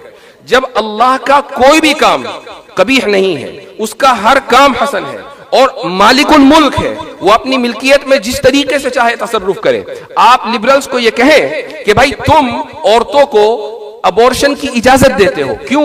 वो ये कहते हो कि भाई मेरा जिस्म मेरी मर्जी का उसूल है ना, ये उस औरत का जिस्म है, उसकी मर्जी है, वो चाहे इसकात हमल कराए या इसकात हमल ना कराए, तुम उसको मुकम्मल तसर्रुफ का इख्तियार देते हो, यहां तक के पेट में पलने वाले बच्चे की जान लेने का इख्तियार देते हो। ये इख्तियार तुम खुदा को क्यों नहीं देते? क्या ये उसकी मिल्कियत नहीं है? क्या हम उसके ममलूक नहीं है? क्या ये दुनिया उसके तसर्रुफ में नहीं है? साहिब तसर्रुफ और साहिब मिल्क अपनी मिल्कियत में जिस तरीके से चाहे तसर्रुफ करे वो हसन ही हसन होगा। एक मुजस्समा साज अगर मुजस्समा बनाने के बाद मुजस्समा तोड़ दे तो कौन है जो उससे सवाल करे? एक तस्वीर बनाने वाला तस्वीर बनाने के बाद तस्वीर को फाड़ दे तो कौन है जो उससे सवाल करे? खुदा ने इस जहां को बनाया है, संवारा है, ये खुदा जाने कि वो इस जहां के साथ क्या करेगा। ये अशायरा का नुक्ता नजर है जो हुज्जतुल्लाहिल बालिगा में जिक्र किया गया है। ये जो मैंने ये सारे मबाहिस जो आपके सामने मैं जिक्र कर रहा हूं और डिबेट से जो कल मुकालमा हुआ है उसका रेफरेंस दे रहा हूं। ये सिर्फ बताना मकसद है कि आपके पास वो तमाम मबाहिस किताबों में लिखे हुए हैं। ये कोई किताबें यूरोप से नहीं आई हैं कि जिनको पढ़कर मुफ्ती शमाइल ने कल जवाबात दिए थे। ये किताबें कोई ऐसी लाइब्रेरियों में नहीं मिलती कि जहां आप पहुंच ना सकें। ये ऐसी जबानों में नहीं लिखी हुई है जिसको आप पढ़ ना सकें। ये आप ही की जबान में लिखी हुई है, आप ही की बड़ों की लिखी हुई है, आप ही के यहां दस्तयाब है और बहुत सौ के यहां अलमारी में रखी हुई भी है। काम सिर्फ इतना करना है कि उठाना है और पढ़ना है। तो मेरे भाइयों दोस्तों, मेरा सिर्फ यही पैगाम है कि अपने आप को आप अपने अकाबिर के मनहज से और उनकी तुरास से जोड़ें और इंशाअल्लाह आप देखेंगे कि आप में का हर एक शख्स मुफ्ती शमाइल होगा। आप में का हर एक शख्स उस मर्तबे पर फाइज होगा कि जहां अल्लाह सुब्हानहू व तआला आपसे इहक़ाक़ हक़ और इब्ताल बातिल का काम लेगा। मुफ्ती शमाइल साहब ने आखिर में एक बात जिक्र की और बड़ी अच्छी जिक्र की, और वो ये कि तरह तरह का तासुब मुख्तलिफ जगहों पर पाया जाता है। एक नई किस्म का तासुब है इदारा जाती तासुब। मुफ्ती शमाइल अगर ना भी कहते तो मैं ये बात जरूर कहता हूं कि कल के बोसे ने इस तासुब की दीवार को खत्म कर दिया था। यह हकीकत है कि आज अगर एक नदवी फाजिल का दियोबंद के तलबा इस्तिकबाल कर रहे हैं तो अगर तासुब किसी के जहन में होता तो यह इस्तिकबाल ना हो रहा होता। मुफ्ती शमाइल साहब आज के दिन के हीरो हैं और नदवे से पहले दियोबंद आए हैं और उसके बाद इंशाअल्लाह नदवे जाएंगे और मैं भी इंशाअल्लाह शायद जाऊं, अभी तय नहीं है, अब वो खबर पहुंच जाएगी वहां। वो मुंह से निकल गया, वापस लेता हूं, रुजू करता हूं। एक और बात मैं बता दूं कि आज से कोई तकरीबन 1.5-2 साल पहले मेरी ये कोशिश हुई कि जावेद अख्तर को डिबेट पर बुलाया जाए और बीच में कुछ लोग थे तो उन्होंने जावेद अख्तर से राब्ता भी किया और जावेद अख्तर ने हामी भर ली कि हाँ भाई डिबेट करेंगे और ये भी कह दिया कि मैं मुफ्ती साहब के चैनल पर ही आ जाऊंगा, मेरा अपना कोई चैनल नहीं है। मुझे बड़ी हैरत हुई कि भाई बहुत ज्यादा वुसअत ज़र्फी रखते हैं और इसमें कोई शक नहीं है। हमारी उनसे जाती तौर पर भी मुलाकात हुई है। मैं अभी जो हजरत वाला फरमा रहे थे कि उनके लिए दुआ करनी चाहिए, उनकी हिदायत के लिए दुआ करनी चाहिए, ये बहुत अहम बात थी। तो उन्होंने उसको कबूल कर लिया, लेकिन फिर किसी मन चले ने उवैस इकबाल वाली वीडियो उनको दिखा दी और उन्होंने कहा कि भाई मैं इनसे डिबेट नहीं करूंगा इसलिए कि ये तो बोलने ही नहीं देते। फिर बात खत्म हो गई। फिर उन्होंने कहा कि मैं शिकागो आ रहा हूं, वहां ही मुफ्ती साहब रहते तो वहीं बात कर लेंगे। वो आए लेकिन कोई ऐसी सूरत हाल नहीं बन पाई और गुफ्तगू उनसे नहीं हुई। जब हम परसों उनसे मिले, डिबेट से एक दिन पहले मैं और मुफ्ती शमाइल साहब उनसे मिले, उनकी टीम से 2-3 लोग और थे, तो वो मुझे देखकर कहने लगे कि मैंने आपकी वो उवैस इकबाल वाली वीडियो देखी है, आपने बहुत ही संजीदगी से कलाम किया है और आपने मुकम्मल मौका दिया है सामने वाले को बोलने का। तो मेरे जहन में आया कि अभी 1.5 साल पहले आपने ये कहकर मुनाजरे से पीछा छुड़ाया था कि मैं बोलने नहीं देता और अभी वो वही वीडियो आप उसकी तारीफ कर रहे हैं माशाअल्लाह। लेकिन चूंकि हर चीज का एक वक्त मुकर्रर होता है, उसके लिए रिजाल मुतय्यन होते हैं, उसके लिए अफराद मुतय्यन होते हैं। इस काम के लिए अल्लाह ताला ने मुझे नहीं, मुफ्ती शमाइल साहब को चुना था। अल्लाह ताला ने इस काम के लिए मुफ्ती शमाइल साहब को तौफीक दी थी, उनके लिए तौफीक लिखी गई थी। इसलिए मैं चाहे जितना भी जोर लगा लेता ये काम होने वाला नहीं था। हाँ, इतना जरूर है और मैं तहदीस नेमत के तौर पर ये कहूंगा और मैंने मुफ्ती साहब से भी ये कहा कि भाई मैं सिर्फ ये चाहता हूं कि इस पूरे काम में थोड़ा सा हिस्सा मेरा हो जाए। सिर्फ इसी नियत से मैं आपके साथ लगा हुआ हूं और जो कुछ भी तैयारी हो रही है उसमें मशवरे में शामिल हूं। बाकी इनकी अपनी मेहनत है और ये इनकी तवाज़ो और इंकिसारी है कि इन्होंने सारा क्रेडिट अपने असातिज़ा को दिया और उनमें मुझे भी शामिल कर लिया। फजज़ाहुल्लाहु अहसनल जज़ा। आखिर में मैं सिर्फ यही कहूंगा कि अपने अकाबिर की तुरास को पकड़े रखें, अपने अकाबिर की किताबों को पढ़ें। कांट से ज्यादा हजरत थानवी रहमतुल्लाहि अलैह का फलसफा है। कांट का फलसफा हजरत थानवी रहीमहुल्लाह के फलसफे के सामने कोई हैसियत नहीं रखता। हजरत थानवी के मलफूजात ही आप पढ़ लें तो आपको हैरत होगी कि हजरत ने क्या क्या चीजें लिखी हैं। इंतिबाहात मुफीदा पढ़ें, अशरफुल जवाब पढ़ें, हुज्जतुल्लाहिल बालिगा पढ़ें, अबकात पढ़ें जो शाह इस्माइल शहीद की लिखी हुई है। इसी तरीके से हजरत नानोतवी रहीमहुल्लाह की कुछ किताबें हैं, आप उनको पढ़ें। तो इन किताबों को जब आप पढ़ेंगे तो आप भी इंशाअल्लाह इसी मैदान में उस लेवल पर काम कर रहे होंगे कि कल आपके लिए इस्तक़बालिये दिए जाएंगे। जज़ाकुमुल्लाह खैरल जज़ा व आखिरु दावाना अनिल हम्दुलिल्लाहि रब्बिल आलमीन। अच्छा, ये मौलाना महमूद साहब ने हम आज की इस अंजुमन फ़िक्र तहकीक की तरफ से ये जो आज के प्रोग्राम का इनेकाद किया है तो मैं शुक्रगुजार हूँ।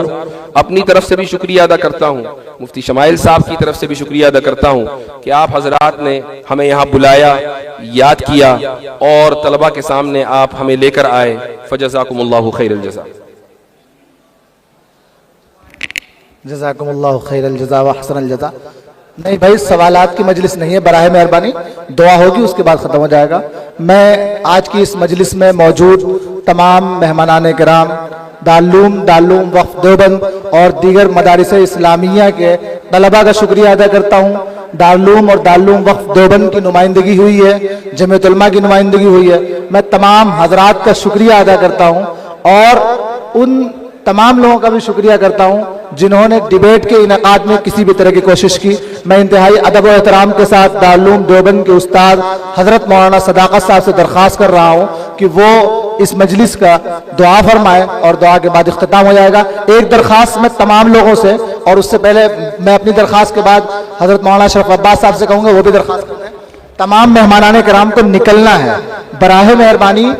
आज सब लोगों ने इस बात पर जोर दिया है कि असातिज़ा की बात माननी है, यही हमारे लिए नजात का जरिया है। तो मुफ्ती अशरफ अब्बास साहब मेरे आपके तमाम के उस्ताद हैं, मैं उनके जरिए दरख्वास्त करवा रहा हूं कि जब मेहमानाने किराम निकले, या तो ऐसा हो कि आप लोग पहले निकल जाएं या मेहमानाने किराम निकले, लेकिन सुकून का माहौल हो। आज की मजलिस में कोई भी जो है बेसुकूनी ना हो। मैं दरख्वास्त कर रहा हूँ मुफ्ती अशरफ अब्बास साहब, आप दरख्वास्त कर दीजिए कि सुकून रहे जब जाए। ठीक, आप लोग दुआ के बाद आप तमाम लोग दारुल देवबंद के गेट से निकल जाएं, स्टेज की तरफ ना बढ़ें। आज के इस इस्तकबालिया प्रोग्राम में मुसाफा मकरूह है, बराए मेहरबानी इस बात का ख्याल रखें। सेल्फी और मुसाफा दोनों चीज आज के इस्तकबालिया प्रोग्राम में ममनू है। दारुल देवबंद का गेट खुला हुआ है, इस तरफ से तमाम तलबा निकल जाएंगे। आपके निकलने के बाद मेहमानाने किराम हॉल से निकलेंगे। अब मैं इंतहाई अदब और एहतराम के साथ दरख्वास्त कर रहा हूं, मैं दरख्वास्त कर रहा हूं हजरत मौलाना मुफ्ती सदाकत साहब दामत बरकातुहुम उस्ताद दारुल देवबंद से कि आप दुआ फरमाकर मजलिस का इख्तिताम फरमाएं। मुफ्ती सदाकत साहब। तलबा अजीज भाई, आवाज जा रही है। अब आपसे आखिरी गुजारिश की गई है, हजरत मौलाना सदाकत साहब की दुआ पर इंशाअल्लाह प्रोग्राम अपने इख्तिताम को पहुंचेगा। लेकिन आपसे जो खास तौर से गुजारिश की गई है, आपने अब तक सब्र और तहम्मुल का मुजाहरा किया है। अरे खामोशी से सुनो। प्रोग्राम के ख़त्म होने के बाद यहाँ से जो हमारे मुअज़्ज़ज़ मेहमान हैं वो यहाँ से निकल जाएंगे और आपको अपनी जगह पर ही रहना है। अरे क्या करना है प्रोग्राम के बाद?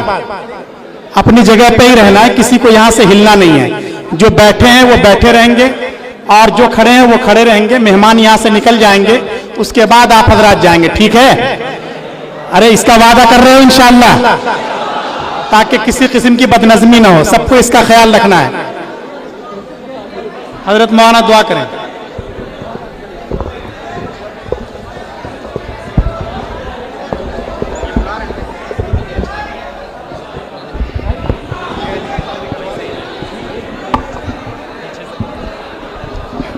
अल्हम्दुलिल्लाह अल्हम्दुलिल्लाह अला निअमतिल इस्लाम अल्हम्दुलिल्लाहिल्लज़ी हदाना लिल इस्लाम व मा कुन्ना लिनहतदिया लौला अन हदाना अल्लाह। मुअज़्ज़ज़ उलमाए किराम, अजीज तलबा और शफ़क़त मोहब्बत रखने वाले तलबाए किराम, मुफ्ती साहब और बड़े मुफ्ती साहब से आप लोगों से गुजारिश है कि आप अपनी संजीदगी का सबूत दें। और मैं मुताला ईसाईयत दीगर मज़ाहिब के तालिब इल्म की हैसियत से आपसे दो बातें कहना चाहता हूँ और अपने इन मेहमानान की खिदमत में अपने मेहमानान की खिदमत तहे दिल से शुक्रिया अदा करता हूँ कि अल्लाह तबारक व तआला इनकी मसाई को कबूल फरमाए और आपकी इन जज्बात की कदर करता हूँ। कल एक बात आपने देखी होगी, एक मिनट, आप लोग संजीदगी से क्यों नहीं हैं? कल आपने एक बात देखी होगी कि वो जावेद अख्तर साहब बात कर रहे थे एक मुसलमान आलिम से, लेकिन हवाले दे रहे थे ईसाईयत के। और उन्होंने जब उसकी बात आई कि हमारे पास, यानी आप, एक साहब ने पूछा कि आपके पास पेश करने के लिए क्या है? मजहब वालों के पास तो पेश करने के लिए बहुत कुछ है। तो उसने जवाब दिया कि ईसाईयत का एक फलसफा और उनका एक गलत तरीका बयान कर दिया। तो प्यारे तलबा, जो इल्हाद का रास्ता है वो ईसाईयत की तरफ से आता है। आज यूरोप में लोग जो है ईसाईयत की बेअक्ली वाली तालीमात की वजह से बहुत ज्यादा मुल्हिद हो रहे हैं। एक बात में सिर्फ, और मैं हज़रात मुफ्तियान किराम से ये भी गुजारिश करना चाहूंगा कि उनकी बेअक्ली की वजह से जो साइंसदान और जो मुल्हिदीन है, जब वो मजहब को मुकाबले में लाते हैं तो वो सिर्फ ये देखते हैं कि ईसाईयत क्या कह रही है, इस्लाम उनके सामने नहीं है और इस्लाम आपको पेश करना है। अच्छा, तो ये आपको पेश करना है, यही गुजारिश है कि ईसाईयत को समझिए और इस्लाम को पेश कीजिए ताकि इल्हाद का रास्ता रुके। और जो मुल्हिदीन ईसाईयत की बेअक्ली की वजह से ये मुल्हिद बन रहे हैं, वो इस्लाम की वजह से इंशाअल्लाह इस्लाम में लाएंगे। और दुआ पर जो है मैं बात करूं, दुआ फरमा लीजिए। ला इलाहा इल्लल्लाहु वहदहु ला शरीका लह, लहुल मुल्क व लहुल हम्दु युहयी व युमीतु व हुवा अला कुल्लि शैइन क़दीर। अल्लाहुम्मा सल्लि व सल्लिम अला नबिय्यिना मुहम्मद व अला आलिहि व सहबिहि अजमईन। रब्बना ज़लमना अनफुसना व इन लम तग़फिर लना व तरहमना लनकूनन्न मिनल ख़ासिरीन। रब्बना ला तजअलना फितनतन लिलक़ौमिज़ ज़ालिमीन वनज्जिना बिरहमतिका मिनल क़ौमिल काफ़िरीन। रब्बना ला तुज़िग़ क़ुलूबना बअद इज़ हदैतना व हब लना मिन लदुनका रहमा इन्नका अंतल वह्हाब। अल्लाहुम्मा इन्ना नस्अलुकल खैर कुल्लिहि आजिलिहि व आजिलिहि मा अलिमना मिन्हु व मा लम नअलम व नऊज़ु बिका मिनश शर्रि कुल्लिहि आजिलिहि व आजिलिहि मा अलिमना मिन्हु व मा लम नअलम। रब्बना आतिना फिद दुनिया हसना व फिल आखिरति हसना व क़िना अज़ाबन नार व अदखिलना अल जन्नत मअल अबरार या अज़ीज़ या गफ़्फ़ार।